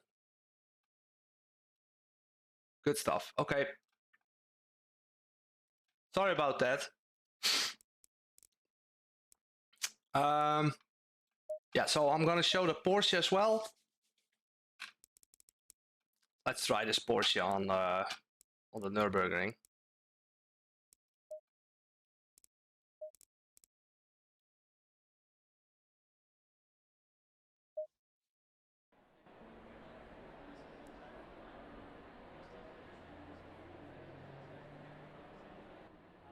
No, okay, for BOP wise, it is not a big difference, and they have put that in place pretty.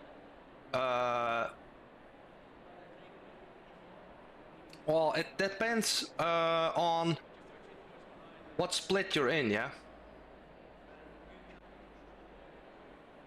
58 on the Nürburgring. So, for me, like high 54 will get you like in the mid and rear end of split 1. And if you can do that consistently. So if you're split 2 and you're getting up to high 55s, 55 lap times, then yeah, I think you're in a good spot as well, man. I mean, if you can drive that consistently every time you're hitting that 55 lap time again, I think you have nothing to worry. I think you can get into really competitive racing on LFM.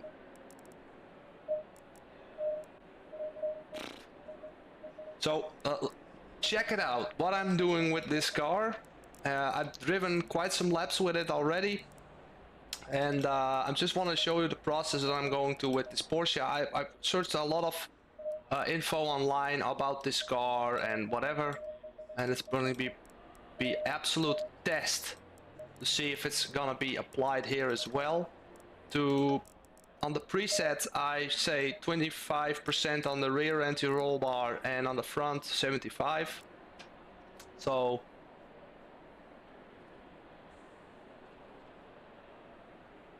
now you can still race an LFM, yeah, or not. I did the races. I don't care so much anymore. So this one, I don't have the time to do it, and I wanted to do this live stream. So the reason on this Porsche on the rear, I'm totally not using a lot of range here, because if you have range on that rear, it allows for more play. This one I keep on low. This one I will keep on 25% of the slider.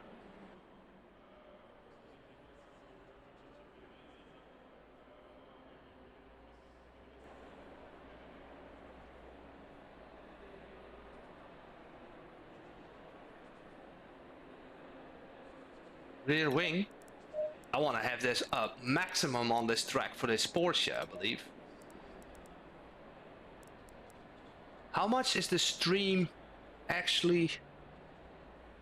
Is there a lot of delay on the stream?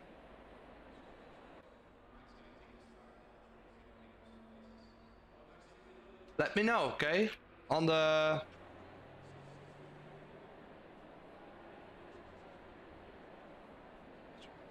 Okay. liters. Wow.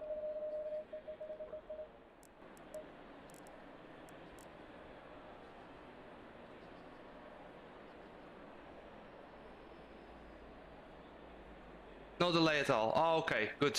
Because I was watching the window of the stream and I was looking like it looked like I was actually delaying a lot, but that's not so bad. Okay.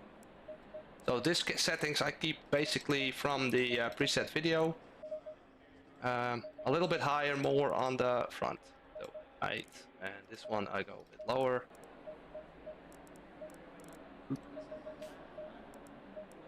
Two.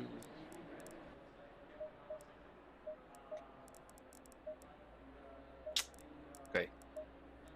This rear ride height, I'm not sure, and also this I'm not sure. So if you are not sure, I would just go for a little bit of this, and not much difference. You can also always like decrease it, but I have no clue. Gonna have to see how this is gonna behave on the Nürburgring.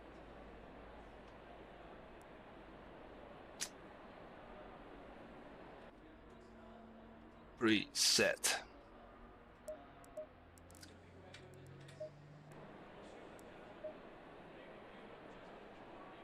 Wait.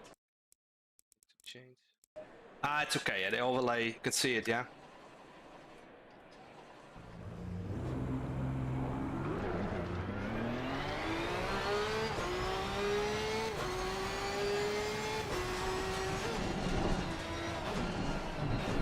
Wipers completely in the way here.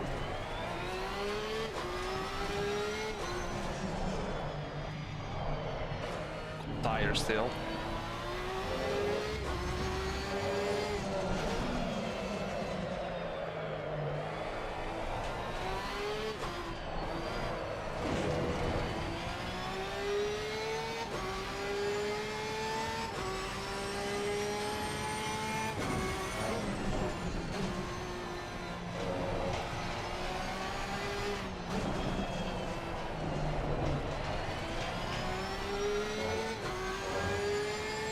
Let's see how can we get into the same lap times? That will be the big question. I really like the Porsche in this kind of long corners.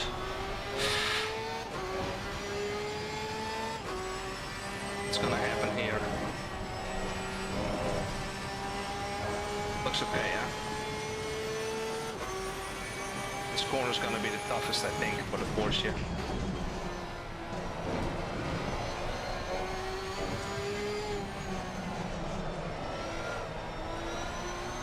Need to catch it there. Now this car, it may not be the most enjoyable, but you can get like ninja skills from this car.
Doesn't really feel that you should put it in first gear in these long hairpin corners.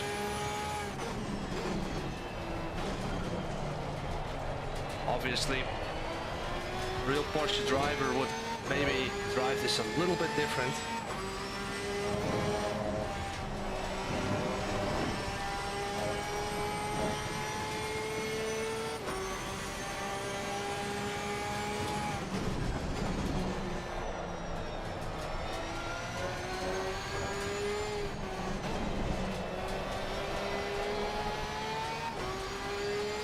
there's a lot more time in this car.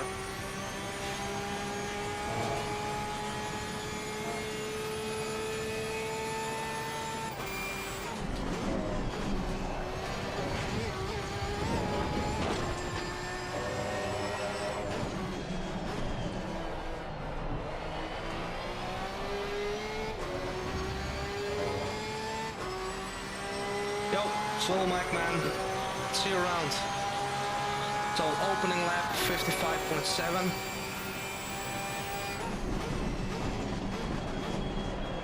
Overbraking it here. Can we recover this lap?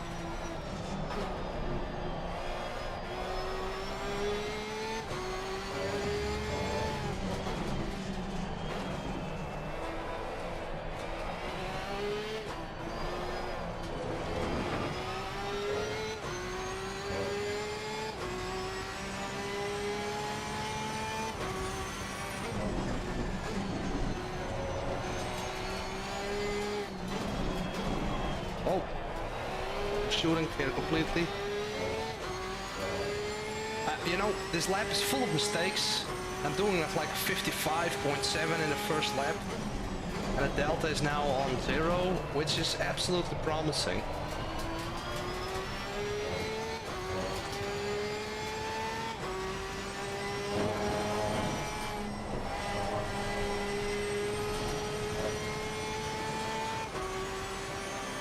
Let's go.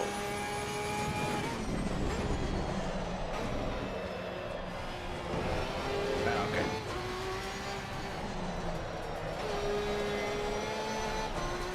You know what's the hardest thing? When you get into the first slide with this car, the rear tires are heating up, which makes you slide in the next one again and again, and then the pressures are climbing. You know, so if you start losing that rear on this car, it gets harder and harder, so you need to like back off a little bit. Get the, look, you can see that now the rear tires are too hot in this moment. I'm gonna do one more lap, see if it's cooling down. The front pressure is actually not good. I'm well aware of this.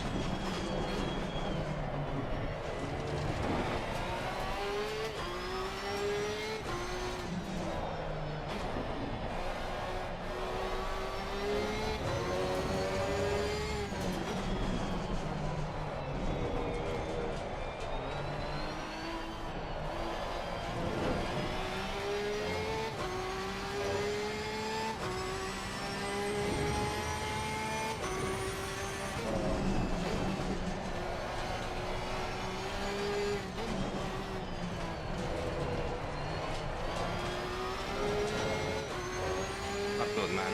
Not good.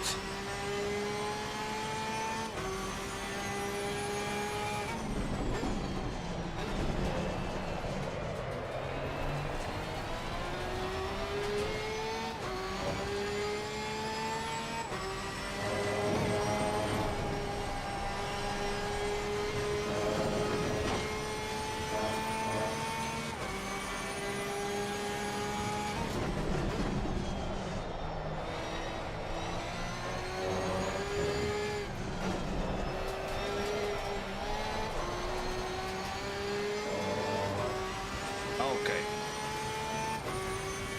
Well, we're doing basically the same lap times with the Mercedes, with the Ferrari, now with this one as well.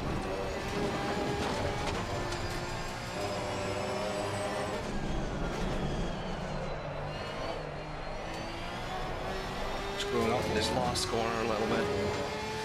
Yeah. Completely lost everything on that last corner. Well, 55.7, good. I'm not gonna pick the Porsche, man. It's too of a handful. I really need to like work twice as hard to get like a 55.7. With the Mercedes, we did like a 55.3, 4, and also with the Ferrari, which I'm still like, which one is gonna be? I still don't know. They both look pretty decent to me. Mercedes a little bit less controllable, I think. So, yeah. I'm gonna show this on Spa as well. or still want to show that, sorry.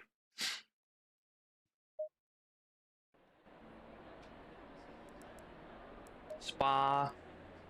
Yeah, so this was a setup that I basically used. So I used high anti-roll bar and a lot of more front wheel rate on the front of this Porsche, just to get like some stability. Yeah, this anti-roll bar is creating a lot of like, not like anti-roll. The higher it gets, the less anti-roll we actually get, and that wall on the rear is making the car so unpredictable, especially when we're braking off the corner. This bump stop range helps a lot with this as well.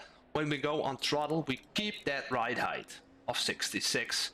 Like this 10 millimeters of ride height is actually the same if we go on throttle. If we make a lot of range on the back, it just gets very, very understeery, and it's still pretty oversteery when we put this on low. So I watched another guy on YouTube. He explained a lot about this. It's really helpful. And if I wanted to have more rotation on entry or on exit, excuse me, then I would actually push this a lot, like in the -1 or 0.5. You're gonna have to test that out. But for the Porsche, running some rear negative toe can be very beneficial when you're on the throttle. For now, I didn't really feel I needed this, but anyways. And yeah, so up, up, up. If you want to replay back that in time. Now, guys, let me know in the chat. What do you think? No, Blue Gamer, not here, because it's I wanted to like use the Nürburgring as a practice session for different cars.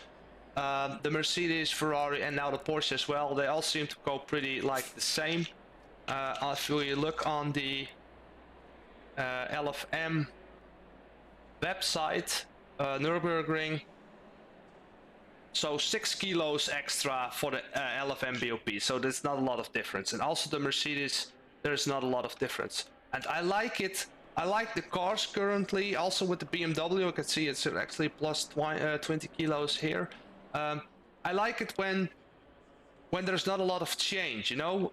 Let's say if you're doing like the Bentley, you know, it's minus 40 kilos basically everywhere. Oh, not here on this track, I see. So yeah, try the Honda. I actually never driven the Honda.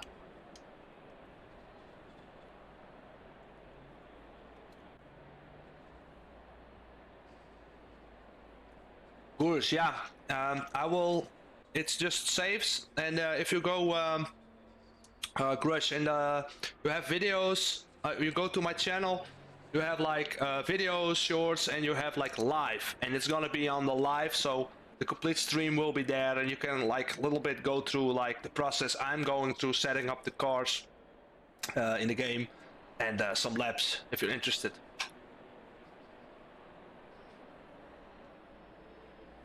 Okay. So, how does the Honda cope with the top speed? Because this is something I'm wondering for the Mercedes as well at the moment. If we go to like a Monza server.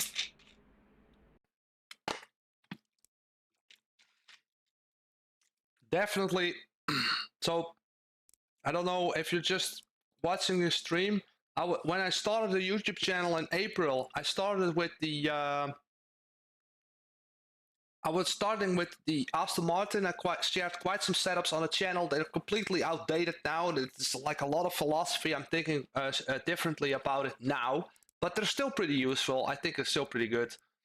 Then I did a full season with the McLaren 720S Evo, and then last season I was going to do the Audi, but LFM BOP completely wrecked that car, so I was going to make a compromise to have a fast car, but a difficult car to drive. Now it's only difficult to drive, and it's not faster than other cars. And I used Kyalami as a benchmark. As with the Austin, I could do like with the old Austin, like no BOP in place, I could actually drive like a 41-ish lap time, and with the Audi, I could not even get it to a 42 or like a 41 lap time. So this Audi was completely wrecked. Then we went to the BMW. This whole season I did the BMW.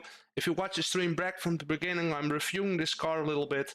I think this is a very good all-round car, competitive on most tracks, and absolutely, like, if I actually didn't know and I had to jump into a race like in 5 minutes, I would always go for this BMW. It's such a reliable friend on track. So yeah.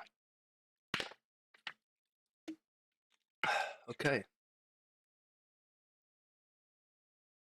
Oh, Lazaret. Yeah. Oh, did I had like a different value on the Porsche? So thanks for noticing. I will change that. Sometimes I don't feel a lot of difference in these values, so I actually don't notice it if I change it, because it's changing them up like fast paced. I'm talking a lot out of my and what was I going to do now? Hold up. Yeah, well, top speed, yeah. Namek, yeah, BMW, man. And you know what I also like about BMW? A friend of mine made a livery for it, so that's awesome. But you know, if you go into a lobby and we have like 36 cars and like 15 of them are the same, I don't want to drive that car anymore. And that's the biggest issue I have with the Ferrari right now. It's like a car pick of a lot of people, and there's good reason for that as well. So I'm really considering like the Mercedes, because a lot of people don't drive the Mercedes, and yeah, so, and I like the sound of it as well. Friesland, yes sir, man. Friesland. So yeah.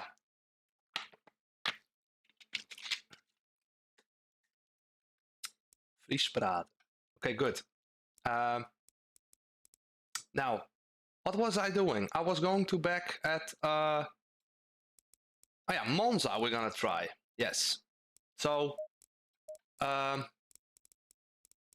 this bad boy right here.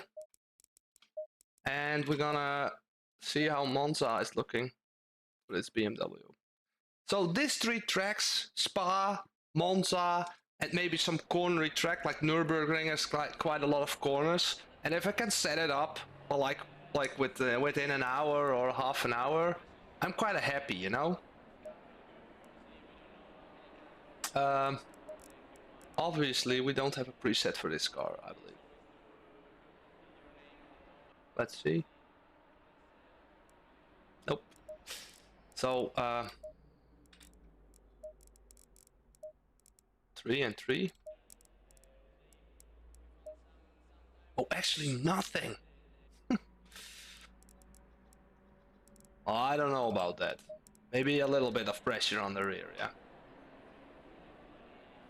McLaren. You think the McLaren is easiest to set up, yeah? I have a hard time in the McLaren, to be honest, because just the rear steps out on a weird moment. And for my driving style, it's kind of, I favor the front engine cars as well, a lot. But yeah, I'm no stranger for the rear engine cars. And I was driving it the full season, but I had a lot of issues, like inconsistencies with the McLaren. Just and I had to change up the setup quite a lot to make it like predictable for me. And yeah, but it was a season full of learnings, that's for sure.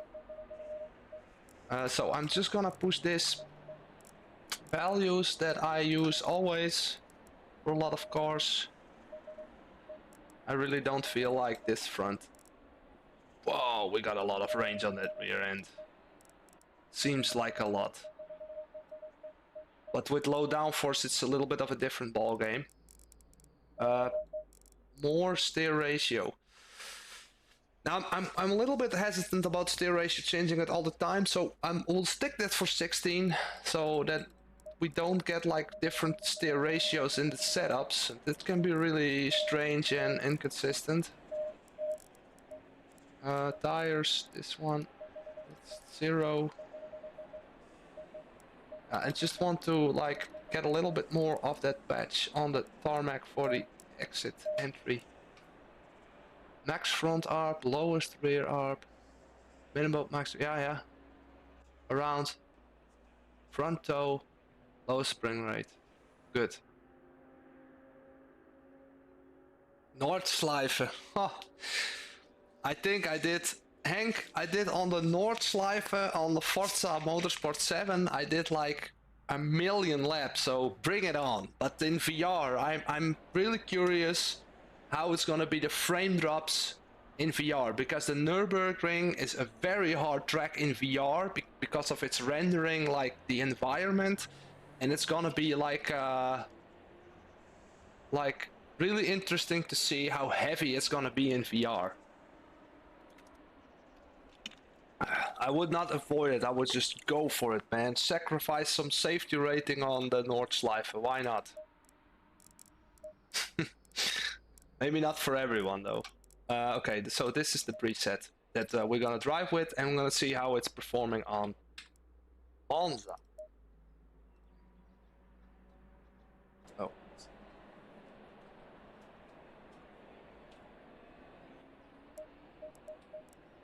Maybe it's gonna be absolute shit show. We're gonna have to test it out. And then I will do like a couple of laps. We'll see.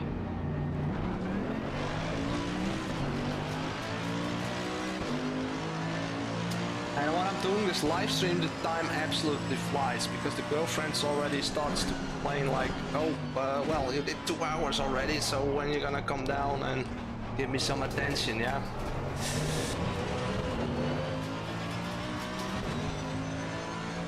I'm using this outlap already for some information to see how this is behaving. And in that first braking zone and chicane, I didn't feel anything like weird.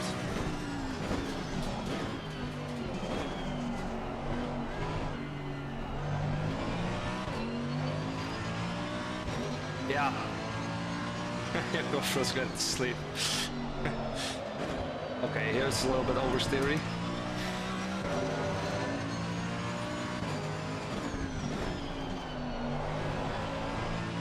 Oversteering. Let's see. Let's see in this next section how it's going to behave.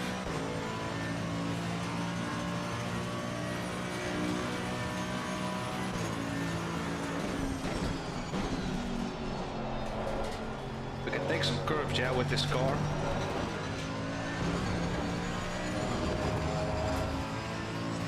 I still need to get the pressures and temperatures.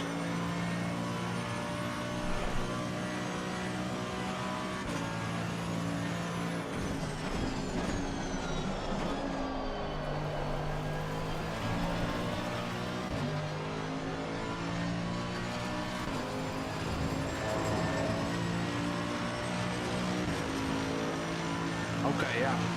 Yeah, it's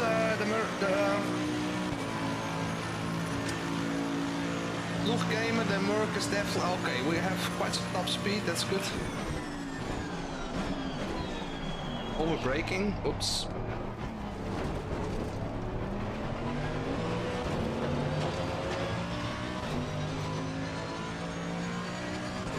Alex, man, appreciate it, man. Thanks.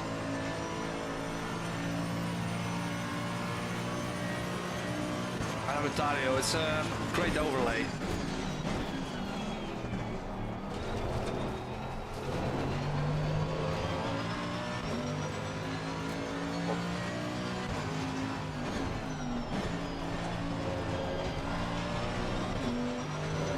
I think this preset isn't behaving that bad actually.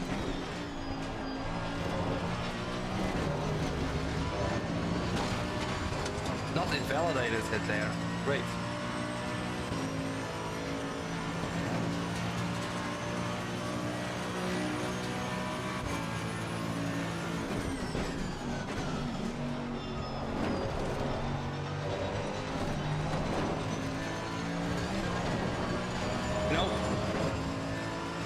Because of all the downsides of this car, you know, when you see the curbs, you just know you're in a good place, you know?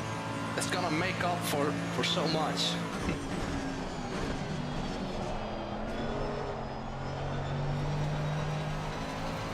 So, on corner entry, we do have a little bit of a play for rear end.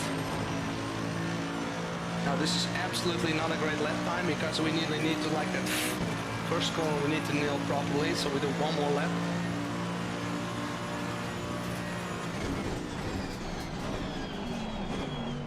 Oh, this is looking a lot better.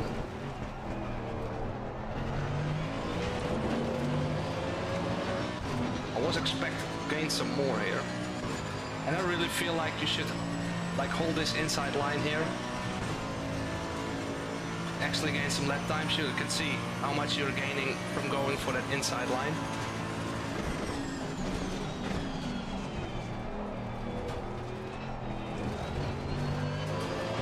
So you can actually take that curve. You cannot do that in different cars, I believe.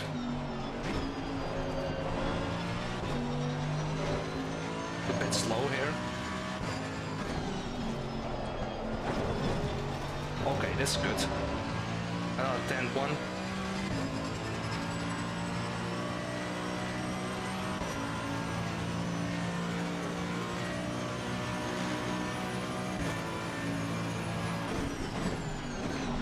It's very tempting to go late on the brakes here. Okay. A little bit. So we need to do some setup changes for that Ascari kind of a corner, is it? Ascari?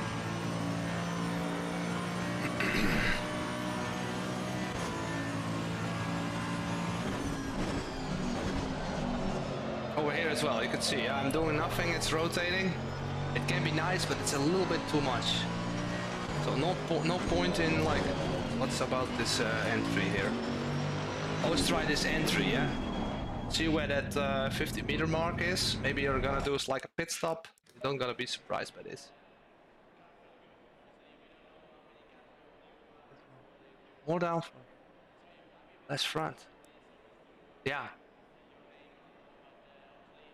Okay, so I'm not unhappy how this behaves. This one I want to have at 0.1 all the time. Mental thing, no reason for that. Maybe a little bit more of that rear wing. And so what under braking, it's kind of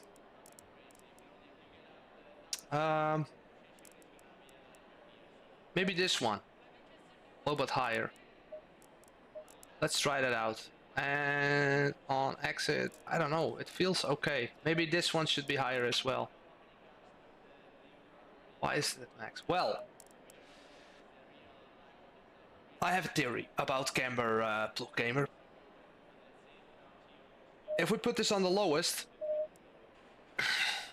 obviously you can really be quick with this, but in theory I think we have so much of like hitting the throttle with like a low speed. Like we have 2 chicanes, we really need to be on the throttle. And if I did a test a few weeks ago, and in the Ferrari this value really helped me a lot, especially on the throttle, making it more stable on the rear somehow. Now there's just more patch, like more tire on the surface when we're hitting the throttle, especially out of the chicane. So that's the reason why I want to pick this value. But if we have a lot of corners, then probably this will be 3.5. But yeah, I'm not so sure anymore about the camber. So that's the reason why I'm using this value. And this, like you've seen on the other tracks as well, I'm not sure on the Porsche we did it max and like that, yeah. You're right. That's true, man. It's absolutely true, but I really believe it's in the anti-roll bar and a little bit of that bump stop ranges or the brake bias. But I increased this one and I had a 1 click of extra rear wing. I think we're looking good at top speed, so we can increase that a little bit. I'm gonna test it out now, and maybe I'm gonna test this one out after. But You know, because I really, I'm not so stuck on ideas, you know. I have this idea right now, but maybe, like, I'm pretty sure about this, but if I'm willing to test this out. Let's say we do drive a couple of laps, maybe this one will be lower, it will be a lot better, we will see. So I'm calling this A1, because this streams as well. There are people, I can actually learn from this as well, you know. I'm not the end all be all, but yeah, I'm kind of confident about what I'm doing, but I'm never afraid to like learn something, you know. And when I get oversteer on the last corner, it's not really the camber I'm blaming. I don't really feel like I should blame the camber, but maybe that's like I make a mistake in this way of thinking.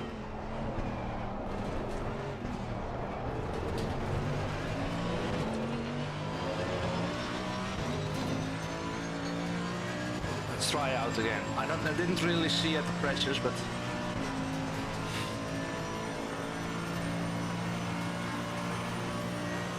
yeah, learning by doing. Yeah,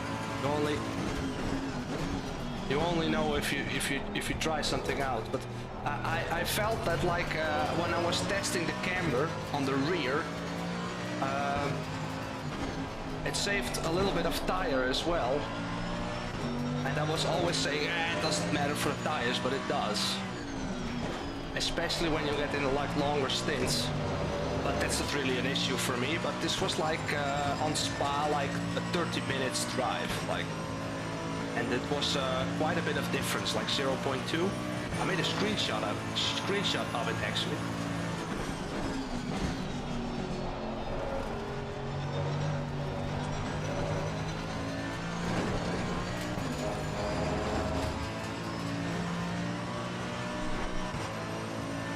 Yeah, Michael Bailovsky, yeah, but the Audi, I know, but it's hard.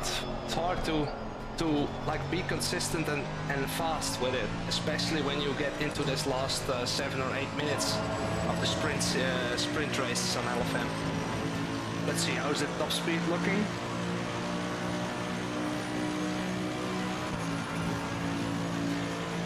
Not super bad, I believe.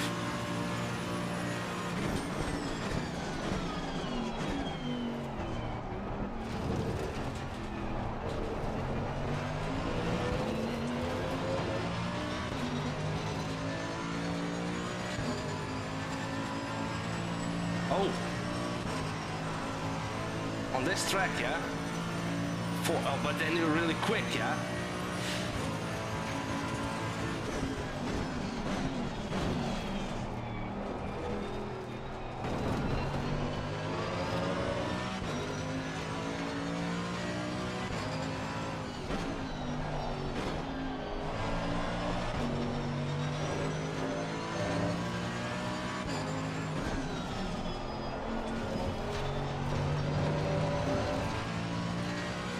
I'll definitely need to learn here something with the Merc.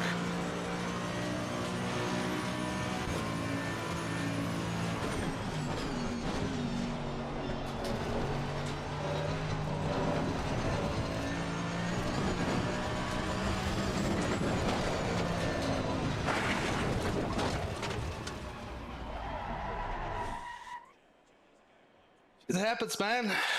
What can I do? First crash of the day. Bro.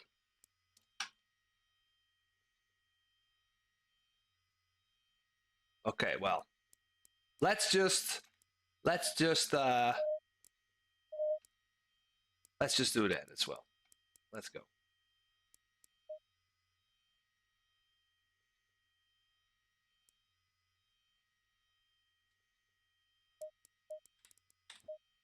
So we do one more try, and I actually still don't know which car I'm gonna pick next season.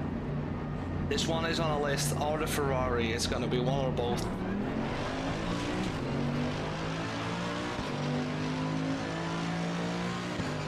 And Blue came at what track you're struggling at.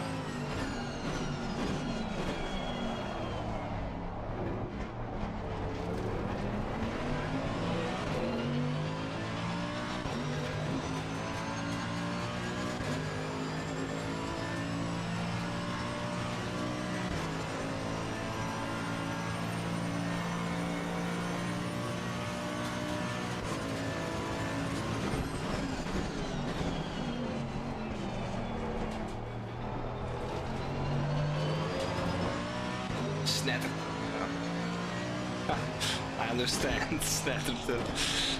What about Old Park? You like that one?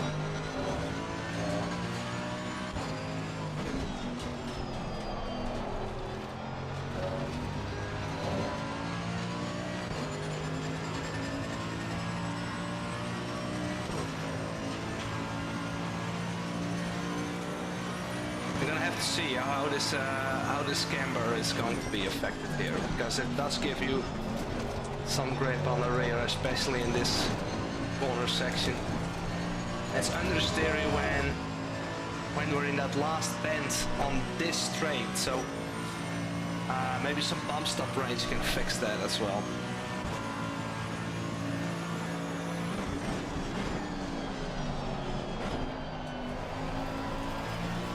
So no weird oversteer there now, but we are like the tires are maybe not optimal, but this looks really good. A little bit of brake bias to the back, why not? Let's go, let's go.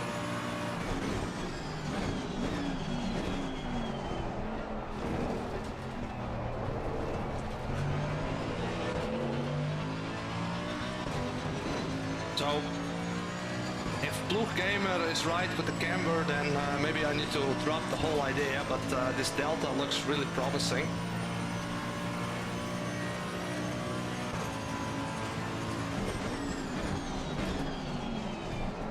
Still like not sure if we put like second gear or first gear in that chicane. It's a little bit missed the apex there.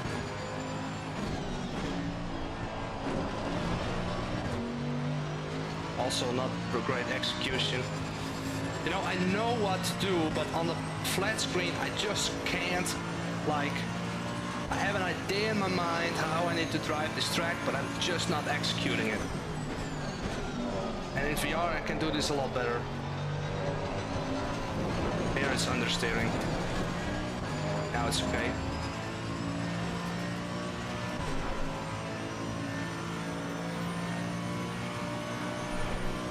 Okay, yeah. Struggling in the first corner on Suzuka.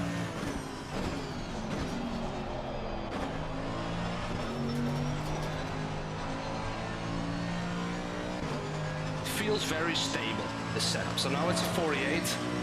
Still not happy with this, but it's a start. 48.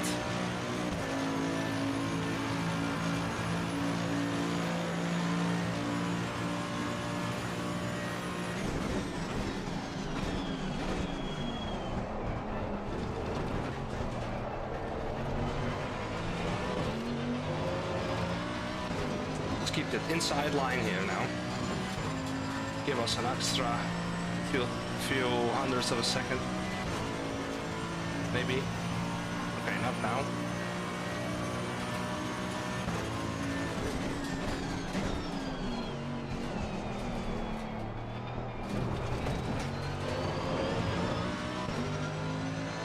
Okay. Obviously I had to overshoot this corner again. Oh my god.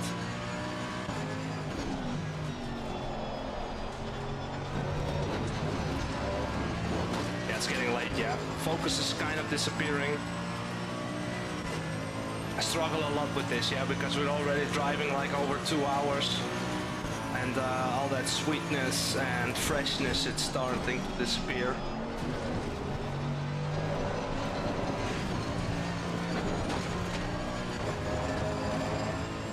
Not bad, yeah. actually not a great execution that last three-corner section.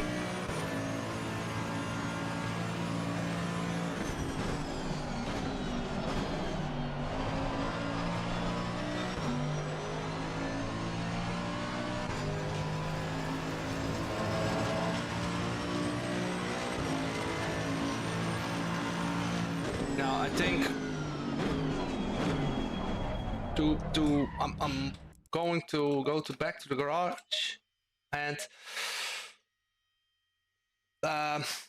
so to get like a little bit get rid of that last understeer on corner exits, maybe a few clicks down on the rear could really help out. So that's just something I was gonna try.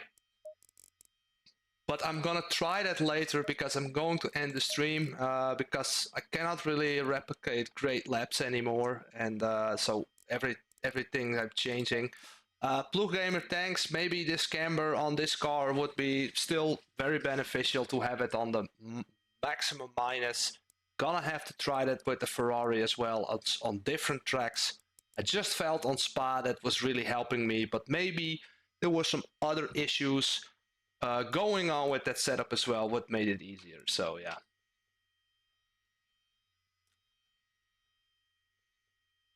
I sent my Honda setup in the Discord on a LFM. Oh, okay, good.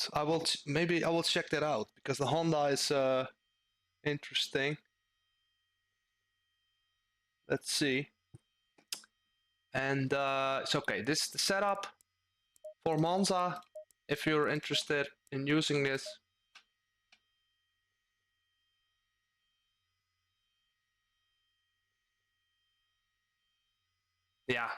Yeah, big steps I'm taking in the camber as well. Yeah, there's a like a road in between that as well, obviously. But I do feel like sometimes it's good to like change a value a little bit more so you can actually feel like, oh, this is a massive difference. There's something in it here, yeah. So just to respond to Lazaret 2 on that like minus 0.1 comment. Guys, I'm gonna end the stream here because focus is disappearing. I actually wanted to thank you guys all for watching the stream, and yeah, I'll wish you all the best wishes for the new year, and do some like proper sim racing in the new year as well, yeah. And I'm going to keep going with videos. I will try to put one video a week on the channel, but sometimes family or like private life gets in the way. I need to start with like some monetization on the YouTube channel, and I have this like massive life goal of doing this like full time. But yeah, it's very like a very long road ahead of me to do this. But yeah, I really feel like I can like add something to the community. I'm not super fastest driver in the world, and I'm not planning to be one either. I really enjoy sim racing a lot, and with this YouTube, with it's I think it's awesome, you know. And imagine that in April I had no experience making videos or explanations or like teach something, and now ending this year with almost like 2,700 subscribers is absolute dream come true. If somebody told me like, oh, you're gonna reach like 1,000 subscribers like say in September, I would laugh at their face like how I can achieve that. So really happy with that. Very happy for all the subscribers that put the faith in here. And also for the people in the Discord, absolutely awesome. We have more than 50 people in the Discord already, and it's growing. I'm learning the Discord as well because I don't know nothing about Discord. So yeah, you're gonna have to like bear with me and see how this improves every time. Discord link. Yeah. Discord link is in the description. I put it in the description, but I had to restart the stream because I have some technical issues. That's why it gets set up Sunday. It's absolutely another mistake made. I will try to not make that happen again. Let's see. I will put that in the description. Just a moment. Does the link work in the description?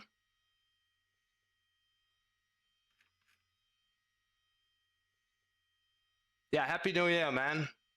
Best of wishes, yeah?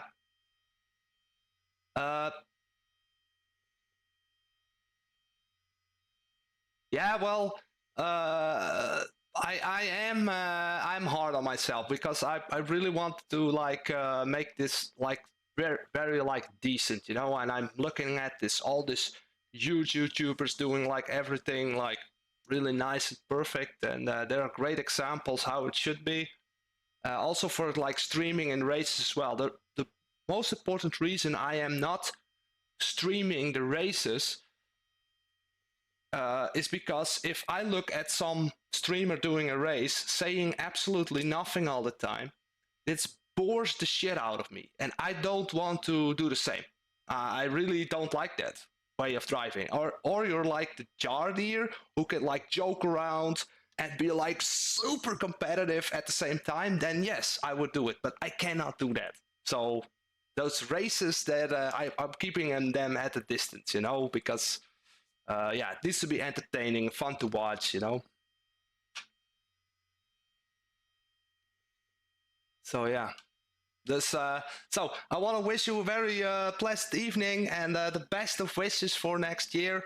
The next stream I'm not sure of, but I will put them in the Discord and I will, yeah, just put them in the schedule. Let's say. Yeah, man, good stuff.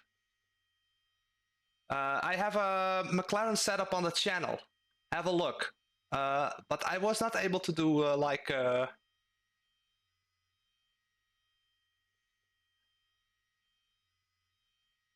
Yeah, I'm looking at the comments. Thanks, guys. Good. So yeah, there's a McLaren setup on the channel. Have a look. It's not the newest, but I could like drive pretty decent with it.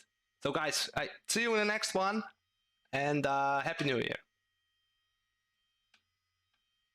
Bye bye.